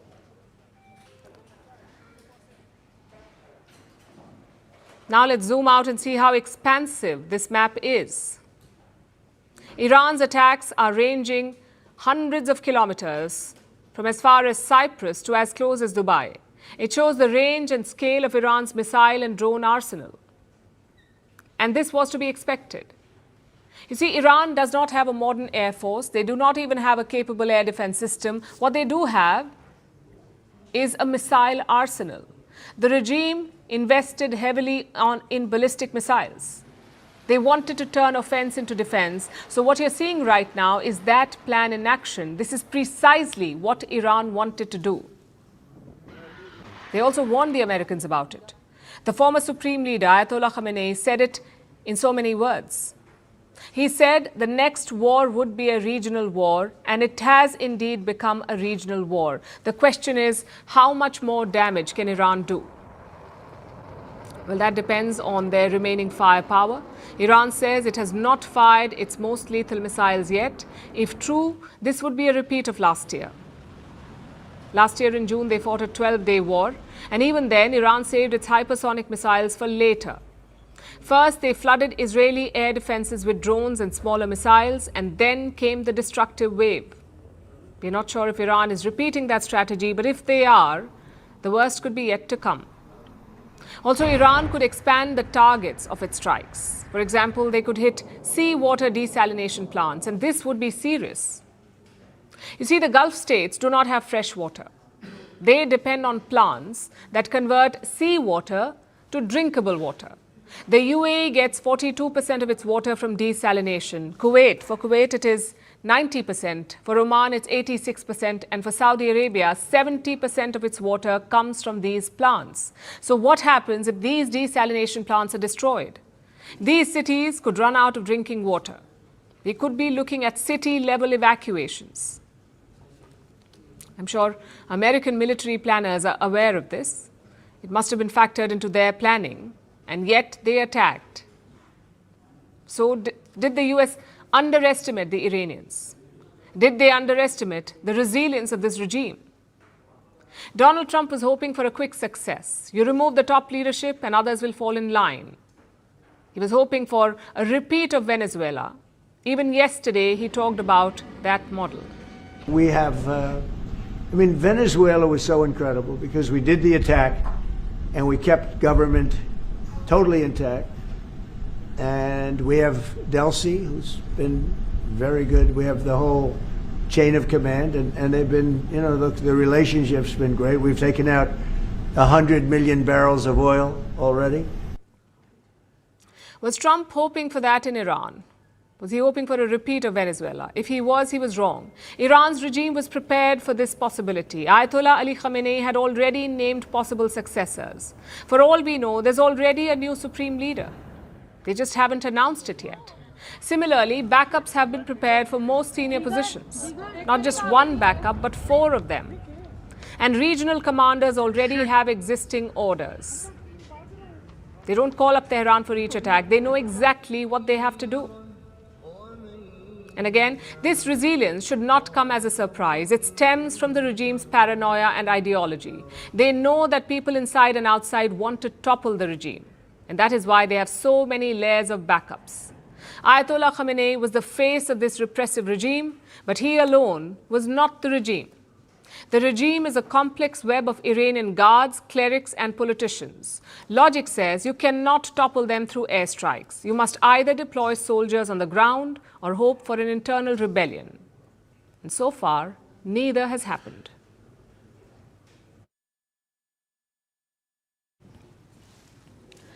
All wars have casualties. Soldiers, civilians, cities, infrastructure, investments. You lose some or most of these things. This war has one more casualty, and that's oil. Oil is the biggest exporter of West Asia. It's the commodity that the global economy runs on. And oil prices are under tremendous pressure. Brent crude is the world's benchmark for oil prices. It has already crossed $80 a barrel. In just 1 week, prices have jumped by 15%. Yesterday, German Chancellor Friedrich Merz was at the White House in the presence of US President Trump. He expressed concern about the rising energy prices. Yeah, sure. This is, of course, damaging our economies. This is true for the oil prices, and this is true for the gas prices as well. So that's the reason why we all hope that this war will come to an end as soon as possible. And we are hoping that the Israeli and the American army are doing the right things to bring this to an end and to have really a new government in place who is coming back to peace and freedom. And what was Trump's response? The US president appeared to downplay the risk. He said the prices will come down when the fighting stops. Most people feel, I'll tell you what, I have never had more compliments on something I did. People felt it's something that had to be done. So if we have a little high oil prices for a little while, but as soon as this ends, those prices are going to drop, I believe, lower than even before.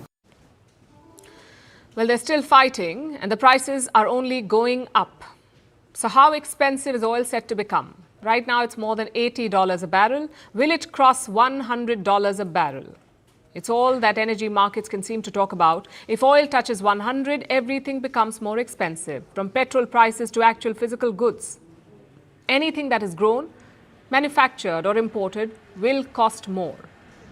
So oil at 100 won't be a milestone, it will be a warning sign. The question is, will it cross that threshold? There are three factors that will determine the price of oil going forward. Factor number one is transportation, whether supplies can move from the Strait of Hormuz or not. That will decide the price jump. The Strait of Hormuz is a critical waterway. More than 20% of the world's oil moves through this choke point, and Iran has shut this route. So tankers are not moving, insurers are not ready to protect the ships that choose to go anyway. Traffic from the strait has fallen by 90%. And as we speak, at least 40 large tankers are stuck near the strait, 40 tankers. They're carrying about 2 million barrels of oil. They're waiting for the security situation to improve, to be allowed to pass. If the strait is not reopened for another week, global oil prices will go up. Countries like India are already exploring alternatives. India has a large exposure to this disruption. 40% of India's oil imports pass through this strait. So a sustained blockade will hurt India's supplies. And that's the first factor to determine global oil prices, the status of the Strait of Hormuz. The second factor is the safety of energy infrastructure. If oil facilities come under attack, prices will rise. And the risk is real. In the past 5 days, multiple oil facilities have already been targeted. Even today, Aramco's facilities in Saudi Arabia were hit. This was the second strike in days. Aramco is the world's largest oil company. It is a state-owned giant. Aramco has a facility called the Ras Tanura Complex. It is home to Saudi Arabia's largest domestic refinery. It was hit by a drone strike on Monday and then again today. So oil facilities are in the line of fire, and that's bad news for the oil markets. Factor number 3 is supply. What happens if supplies from West Asian countries dip, if their production dips? What are the alternatives? Can OPEC pump more oil? OPEC is a cartel of oil-producing countries. Can they step up to plug the gap? Will Russian crude flow more freely? Will the US fill the gap? As you can see, there are alternatives, but they won't be able to step up quickly enough. Take OPEC, for instance. It is the world's most powerful oil bloc. OPEC stands for Organization of Petroleum Exporting Countries. The world's biggest oil suppliers are its members. OPEC works like a cartel. They have spare capacity. They can pump more oil, but they often hold back to keep prices up. Even now, OPEC has spare capacity, but deploying it will take time. What about the US? Washington is not adding new supply, but it is trying to move supply that already exists. US President Donald Trump issued a statement yesterday. He said he's ready to deploy the US military to escort tankers through the Gulf. The goal is to ensure delivery and stabilize prices. But if the fighting continues, this move may not be enough.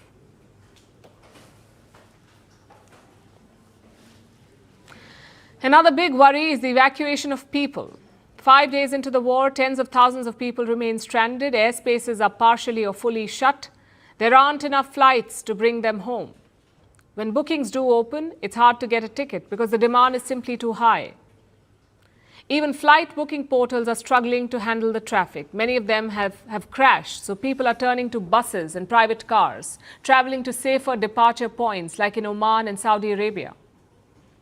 They were safer until recently, and they're hoping to catch a flight from there. Some countries have arranged escorts for their citizens. For the rest, it's a wait and watch in the middle of a war zone.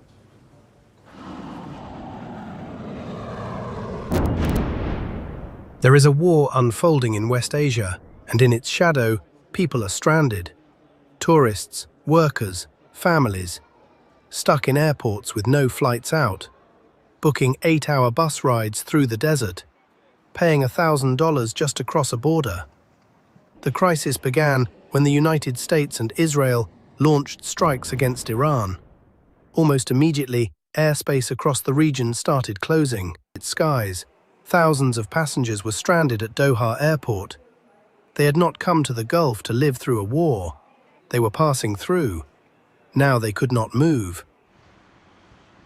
The United Arab Emirates, normally one of the world's busiest aviation hubs, began restricting departures. Dubai and Abu Dhabi together handle tens of thousands of passengers every single day. They sit at the crossroads of east-west air travel, along with Doha. Every long-haul route between Europe and Asia passes through here. When that airspace closes, the consequences ripple globally. Iran did not limit its strikes to Israel and United States forces. It launched missiles and drones across the region, hitting countries allied to Washington. United States embassies in Kuwait and Saudi Arabia came under direct fire. Washington then issued an urgent directive. Americans must leave more than a dozen countries in the region immediately. Other governments followed. The United Kingdom, Spain, Italy and Germany all began evacuation operations. Germany chartered some flights, but here the scale of the problem is massive. There are thousands who are stranded. A few flights cannot solve that. Some airlines are flying again, but widespread cancellations are still the norm, with passengers struggling to book a seat. So people are finding their own way out, and the options are grim. Oman has emerged as the key escape corridor. It has suffered fewer strikes than its neighbors. Its airspace remains open. Flights to the rest of the world are still running from Muscat. Shuttle buses are now operating from Sharjah, just north of Dubai, all the way to Muscat. Travelers have to take at least an 8-hour ride through the desert. The buses do not operate all the time, so it is not a quick fix. Slovenia organized police-escorted buses for its own citizens. But for most nationalities, there is no government convoy waiting. There is no escort. Saudi Arabia is another route out, but overland journeys that used to take a couple of hours are now costing over $1,000. That is 5 times the normal economy airfare between the same two cities. How is India responding to the challenge? There are millions of Indian nationals living and working across the Gulf. The Indian diaspora is one of the largest in the entire region. Their remittances are critical to the Indian economy. Their safety is a priority for New Delhi. India's Ministry of External Affairs has moved quickly. It has set up a dedicated control room. Emergency contact numbers for Indian embassies across the region have been published. Indian citizens have been advised to stay in contact with their nearest mission, follow local security guidance, and monitor travel advisories as they are updated. India has run large-scale evacuations from conflict zones before. The machinery exists. The question is whether this crisis will escalate to the point where it needs to be deployed again. Because the signals are not reassuring. United States President Donald Trump initially said this conflict would last 4 to 5 weeks. He has since stepped back from that, framing it as a broader, open-ended engagement. The Gulf has long been a crossroads for the world. Right now, that is under fire, and the exits are not easy to find.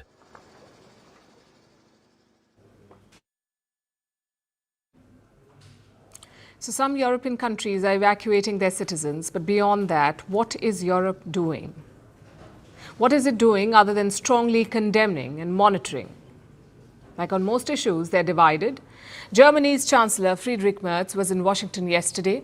He was the first leader to meet Donald Trump after the war broke out, and as expected, he's on the same page as the United States. No criticism, no advice.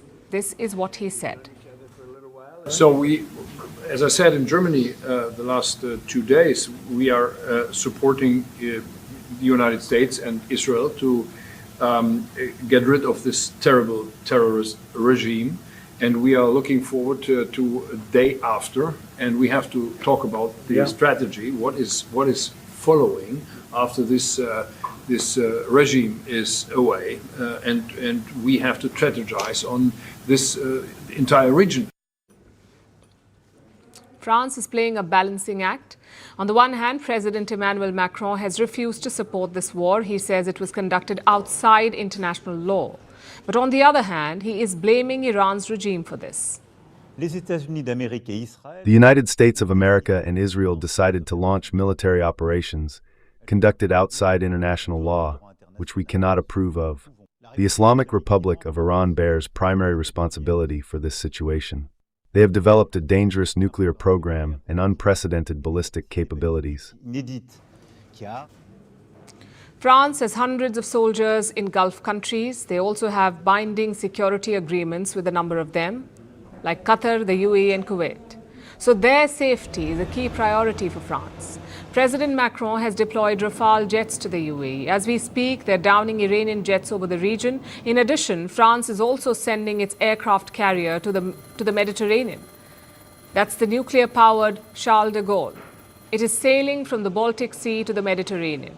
Now, just to be clear, France is not joining the attacks on Iranian territory. Their focus is on defensive strikes, basically shooting down incoming Iranian projectiles. The UK is doing the same thing. Before the attack, the US wanted to use British military bases. But Prime Minister Keir Starmer rejected it. Now he has made a U-turn. The UK is allowing Trump to use their bases. In fact, British jets are also in action. Like France, they're shooting down Iranian drones over the region. And still, Trump is not happy. He mocked Prime Minister Keir Starmer yesterday. He said, "We are not dealing with Winston Churchill." By the way, I'm not happy with the UK either. That island that you read about, the lease, okay, he made it for whatever reason, he made a lease of the island. Somebody came and took it away from him. And it's taken 3-4 days for us to work out where we can land there. It would have been much more convenient landing there as opposed to flying many extra hours. So we are very surprised. This is not Winston Churchill that we're dealing with. The UK has not attacked targets inside Iran. Keir Starmer says he prefers a negotiated settlement with Iran. He has promised to not join the war. Mr. Speaker, the United Kingdom was not involved in the initial strikes on Iran by the US and Israel. That decision was deliberate. We believe that the best way forward for the region and for the world is a negotiated settlement. President Trump has expressed his disagreement with our decision not to get involved in the initial strikes.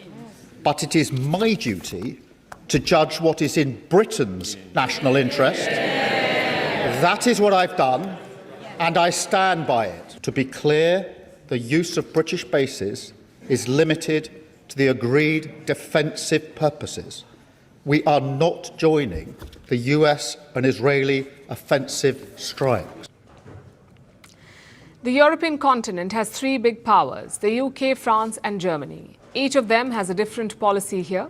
Germany is backing the Americans and the Israelis. The UK is not joining the war, but not condemning it either. And France has offered subtle criticism. But here's the question.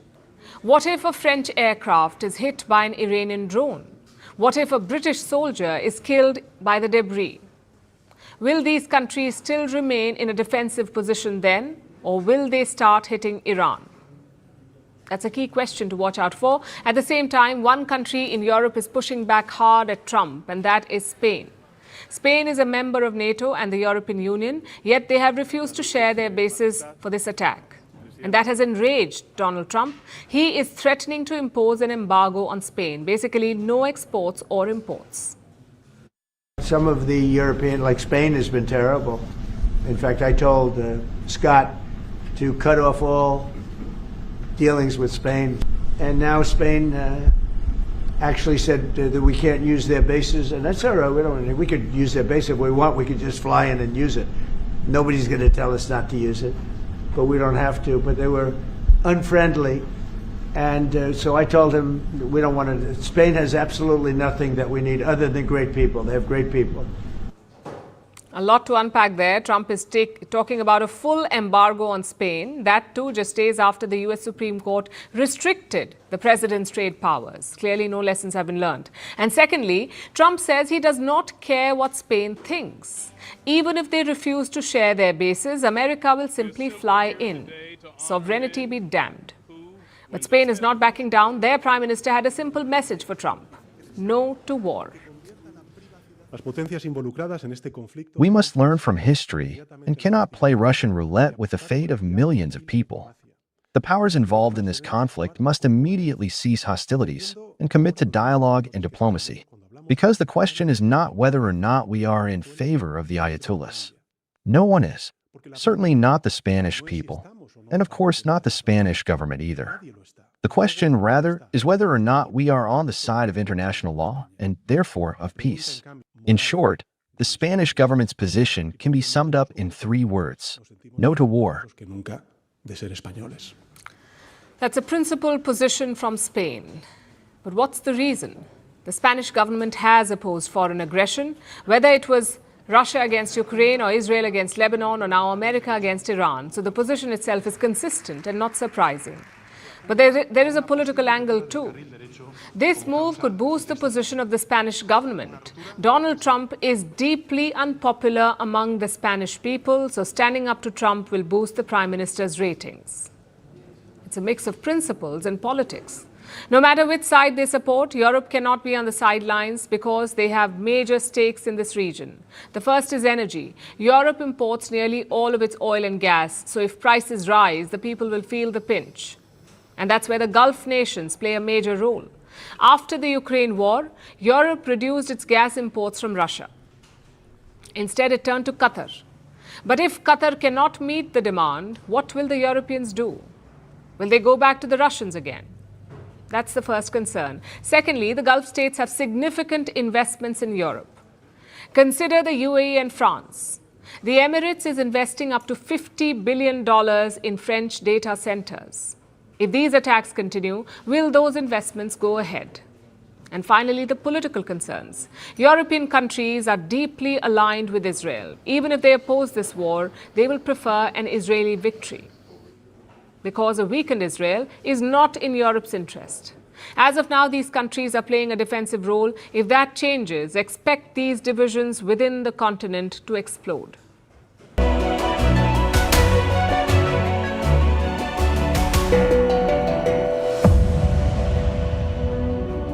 Anything, but we have things coming in, so we are going to just unmic. Dan, why don't you take your mic off? And then go downstairs? Yep, I'm going to show you exactly where we go. All right. Well, that's pretty dramatic. We do need to move pretty quickly. Yeah.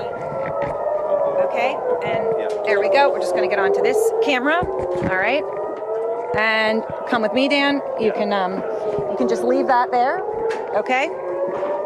All right. Yeah. All right. I'm going to just move slowly here while Dan's coming with me. Okay. And we're going to move. So you hear the sirens now, and this is all around the area that we're in Tel Aviv. So that initial warning, it was about, I think, 5 or 6 minutes, Dan? 5 or 6 minutes. Okay, and then let's just keep going. All right, This could be fire from Lebanon as well, from the Iranian instructed Hezbollah, which is part of the Iranian regime strategy of what's called survival warfare. Mobilize as much missiles coming from Lebanon.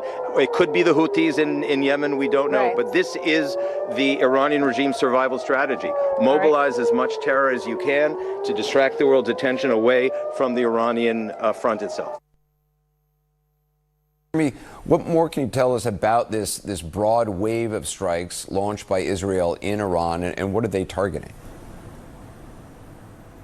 Well, Anderson, this has been an extraordinarily active day of Israeli airstrikes over the skies of Iran, likely joined by American strikes as well. As far as the Israeli strikes are concerned, indeed, the Israeli military is describing the strikes that are happening right now as broad strikes, targeting in particular launch sites, aerial defense systems. And I can tell you from speaking with Israeli officials that one of the primary goals of the Israeli military right now is to degrade Iran's capability of firing ballistic missiles at Israel. Those are the missiles that have killed at least 10 people so far in Israel in these first days of this war. And indeed, it appears that Israel is succeeding in degrading Iran's ballistic missile capabilities. While we have continued to see ballistic missiles being fired from Iran towards Israel, it does appear like those barrages are getting smaller by the day. That is at least the trend line, although it's clear that Iran still retains some capacity for firing these missiles. Earlier today, I was on the outskirts of Tel Aviv with Israel's paramedic and rescue service at the scene of a missile that was intercepted, but nonetheless, just the shrapnel from that missile able to partially cave in a roof, resulting in 7 light to moderate injuries among people there. So these missiles are still posing a threat to Israelis, but in a sign that is confident this threat has been reduced. As early as Wednesday night, we expect that some flights are going to start resuming back to Israel, mostly bringing Israelis who are stuck abroad back home. What are you experiencing and expecting right now?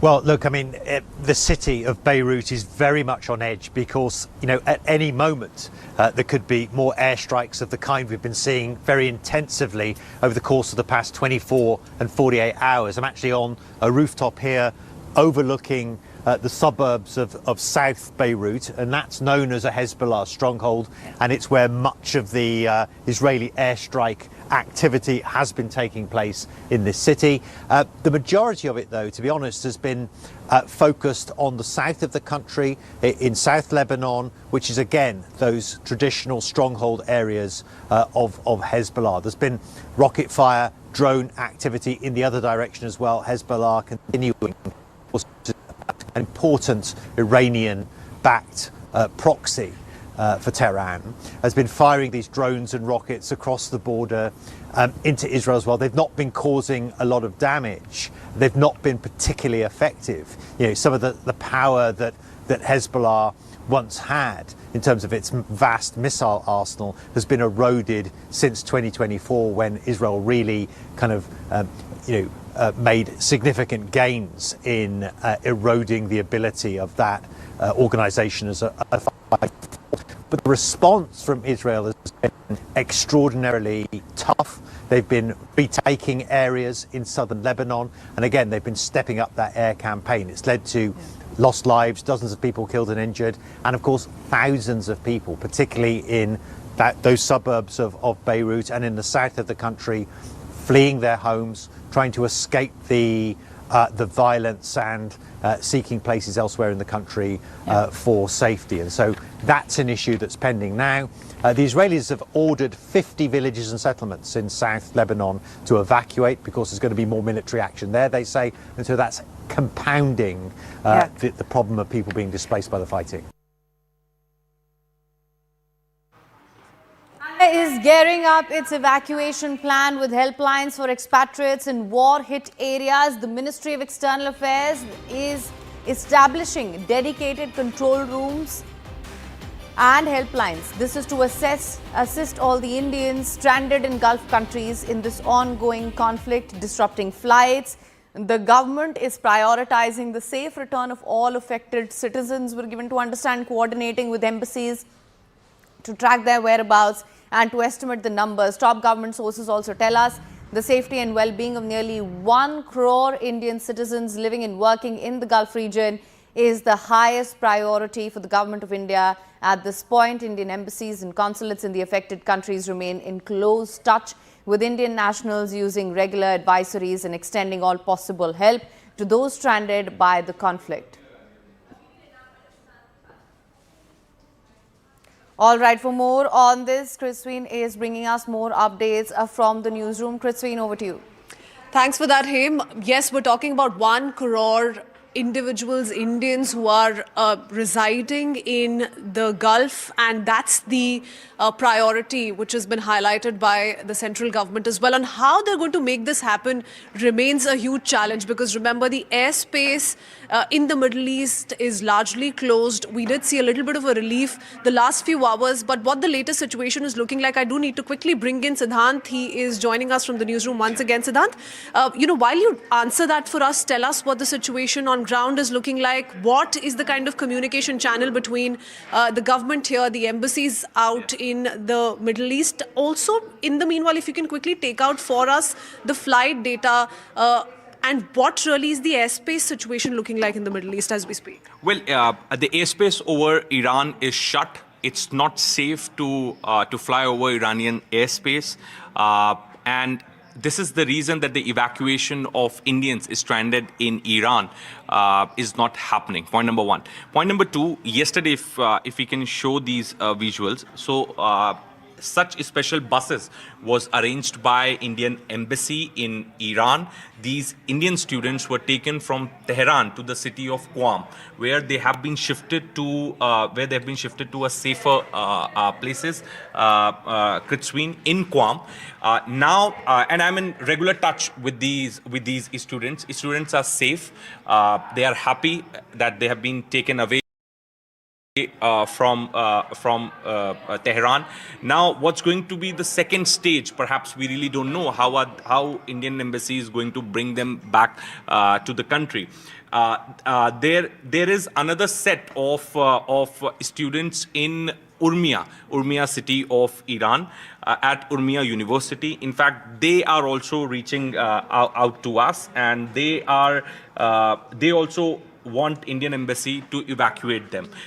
There are multiple explosions which were in fact heard yesterday around the Urmia University. The students are directly reaching out to us, and the efforts are being made by the Indian government to rescue, to evacuate these students. Now, look at the explosions taking place around Urmia University.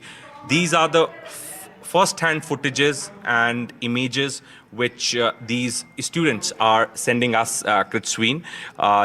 These images are taken from Urmia University Boys and Girls Dormitory, and yesterday such explosions took place around the Urmia University. So it's very, very challenging for the Indian side also to get these students evacuated, relocated to the safer place. But what we have been told is that there are two plans that have been put in place. One, first to move them to a safer place in Iran, and then to evacuate them to India. Now, before I toss back to studios, Kritsween, Manoj Gupta has sent this exclusive piece of information for us on the evacuation plan. So the Ministry of External Affairs is establishing dedicated control rooms from March 4th, and helplines to assist Indians stranded in Gulf countries in the ongoing conflict disrupting flights. Manoj is reporting that Modi government prioritizes the safe return of all affected citizens, according with embassies to track their whereabouts and estimate numbers. Control room will operate in key locations, including UAE, Qatar, Bahrain, Iran, Jordan, and other affected areas where airspace closures have halted. This initiative aims to gather accurate data on stranded Indians and will enable the government to devise effective repatriation mechanism. Now, top government sources are telling Manoj Kritsween the safety and well-being of nearly 1 crore Indian citizens living in Gulf. 1 crore is a huge number, and so it's going to be a huge challenge. And the focus is going to be not just on Iran, also all of Middle East. There are people who are working there full-time. There are students who are studying there. There are a lot of travelers who've gone to some of these nations to vacation. So how is this really going to play out over the next few days is going to be crucial. Thank you, Siddhant, for that. 1 crore is the number we're talking about, viewers. There's a plan in place. The execution is what looks challenging at the moment. But for now, it's over to you here. All right, and with that, of course, India's position is something that has been in conversation as well. Let's just take a look at this report for more information on that. So there are tens of thousands of Indian students, professionals and business workers in Iran. What steps has Iranian government taken to safeguard them and their mobility during this time of conflict? You see, if you mean during this time of war, I have to say that we have had already some discussions with India, so they have issued travel advisories. So those who heed that, they exited from Iran, but you see, we have also ignored some of our strict internal laws, but for our Indian friends, we said that without any protocol, they just have to have their passports and they can exit Iran from land borders. But our air borders are closed. So as soon as the situation becomes better, we can free up our aerial borders, and those students and other Indian nationals can exit Iran by flights. So India has historically maintained neutrality, emphasizing diplomacy while maintaining strong ties with both Iran and Israel. How does Iran view India's position during this conflict?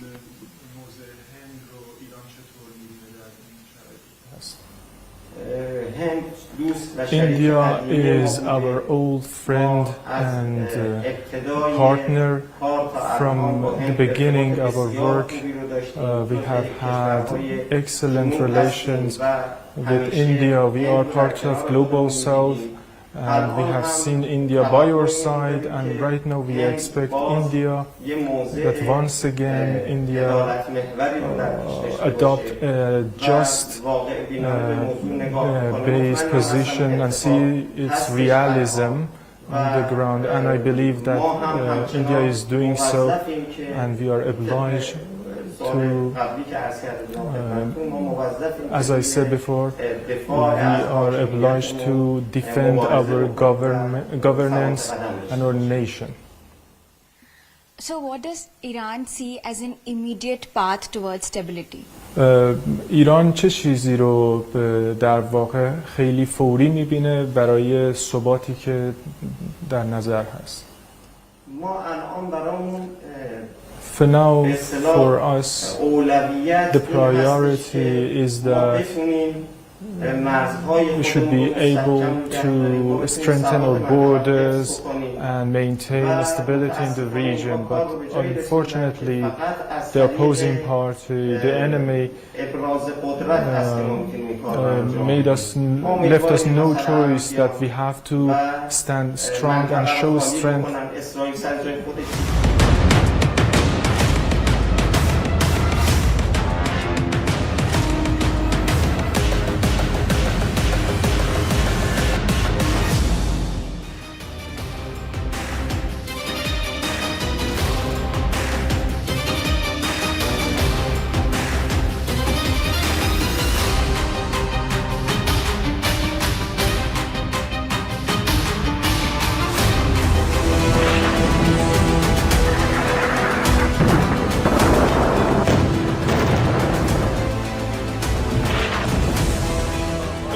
Devastation, a direct hit by a missile. Picture is that the US is not able to defend.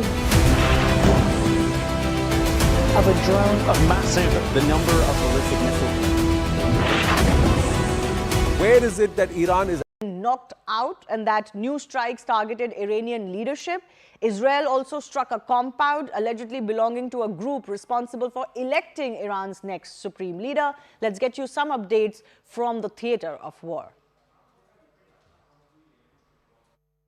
We are in the city of Ramat Gan on the outskirts of Tel Aviv, and the scene that you're going to see behind me, there is a lot of destruction, but mind you that this is not even a direct impact of one of these missiles. This is just what can happen, the kind of destruction that can happen when one of those ballistic missiles is intercepted and shrapnel falls in a residential area. You can see in particular on the top of this home here, part of the roof has caved in, and so you can imagine that that was likely quite a large piece of shrapnel that fell. Keep in mind, these ballistic missiles are huge. And so when we're talking about shrapnel, that can sometimes be something as big as a car in length that is falling on a building. We're told that there were only 7 injuries here. Most of them were light injuries. One person is in moderate condition as a result of some of that shrapnel. We were actually among the first to arrive on the scene here because we were traveling with Israel's Magen David Adom rescue service. We sped down here in one of those emergency vehicles with a paramedic and arrived on the scene to find people who were really in shock, but relatively okay, particularly when you consider some of the scenes that we've been reporting from in recent days, where some of these missiles made direct impact, like in Bet Shemesh on the outskirts of Jerusalem a couple days ago, where 9 people were killed. Now, the question that Israelis are asking themselves is how much longer is this going to continue? We know that Israeli and American officials certainly have the appetite for at least a couple of weeks of continued airstrikes in Iran, and the Iranians have vowed to continue to retaliate. But I've also been told by Israeli officials that the strikes that we've seen over the course of the first 4 days of this war, and particularly the last 24 hours, are expected to significantly reduce Iran's ballistic missile capabilities. And so I'm told that as of tonight, they expect that there will be a significant drop-off in Iran's ability to fire ballistic missiles and in the kind of impact sites that we see like this here. But for now, it's clear that that threat of Iranian ballistic missiles is still a very real one. And we'll have to see whether those Israeli expectations of a diminishment in Iran's ballistic missile capability actually come to fruition over the course of the coming hours and days. Today, as I know you have been doing constantly, Michael, since this war began. So help us understand his mindset right now. That's why they have to neutralize as much as possible of Iranian air defenses and other military assets in the Karaj area. In the Karaj area. Yes. But why Tehran and why Karaj? Well, because there is a facility in Natanz, there is Isfahan. These are nuclear facilities. Yeah. Tehran, of course, is the center of the regime. Right. So it is logical to strike the regime at its command center, so to say. But in order to reach this command center, you need to fight down the Karaj, because it's just like an outpost in front of Tehran from Israeli side when they are approaching from the west. They have to first fight down Karaj in order to reach Tehran. Point is, they are claiming they have destroyed all the Iranian air defenses. They have destroyed whatever, and they have area superiority over Tehran. They are flying freely over Tehran. Nobody in Tehran has seen a single Israeli aircraft so far, at least nobody I know. So therefore, the question is, what are they doing? That means, okay, there obviously must be a reason why their aircraft still cannot reach Tehran. And these are the air defenses in the Karaj area. Right. Do you think breaking into Tehran, clearing that corridor, Staff Cohen, will be priority for Israel today, along with their sidebar in Beirut, where they would want to sort out the Hezbollah? And so far, have you seen the Houthis get active? Because the Hezbollah and the Houthis are the 2 proxies that are being activated by the IRGC. Staff, your thoughts?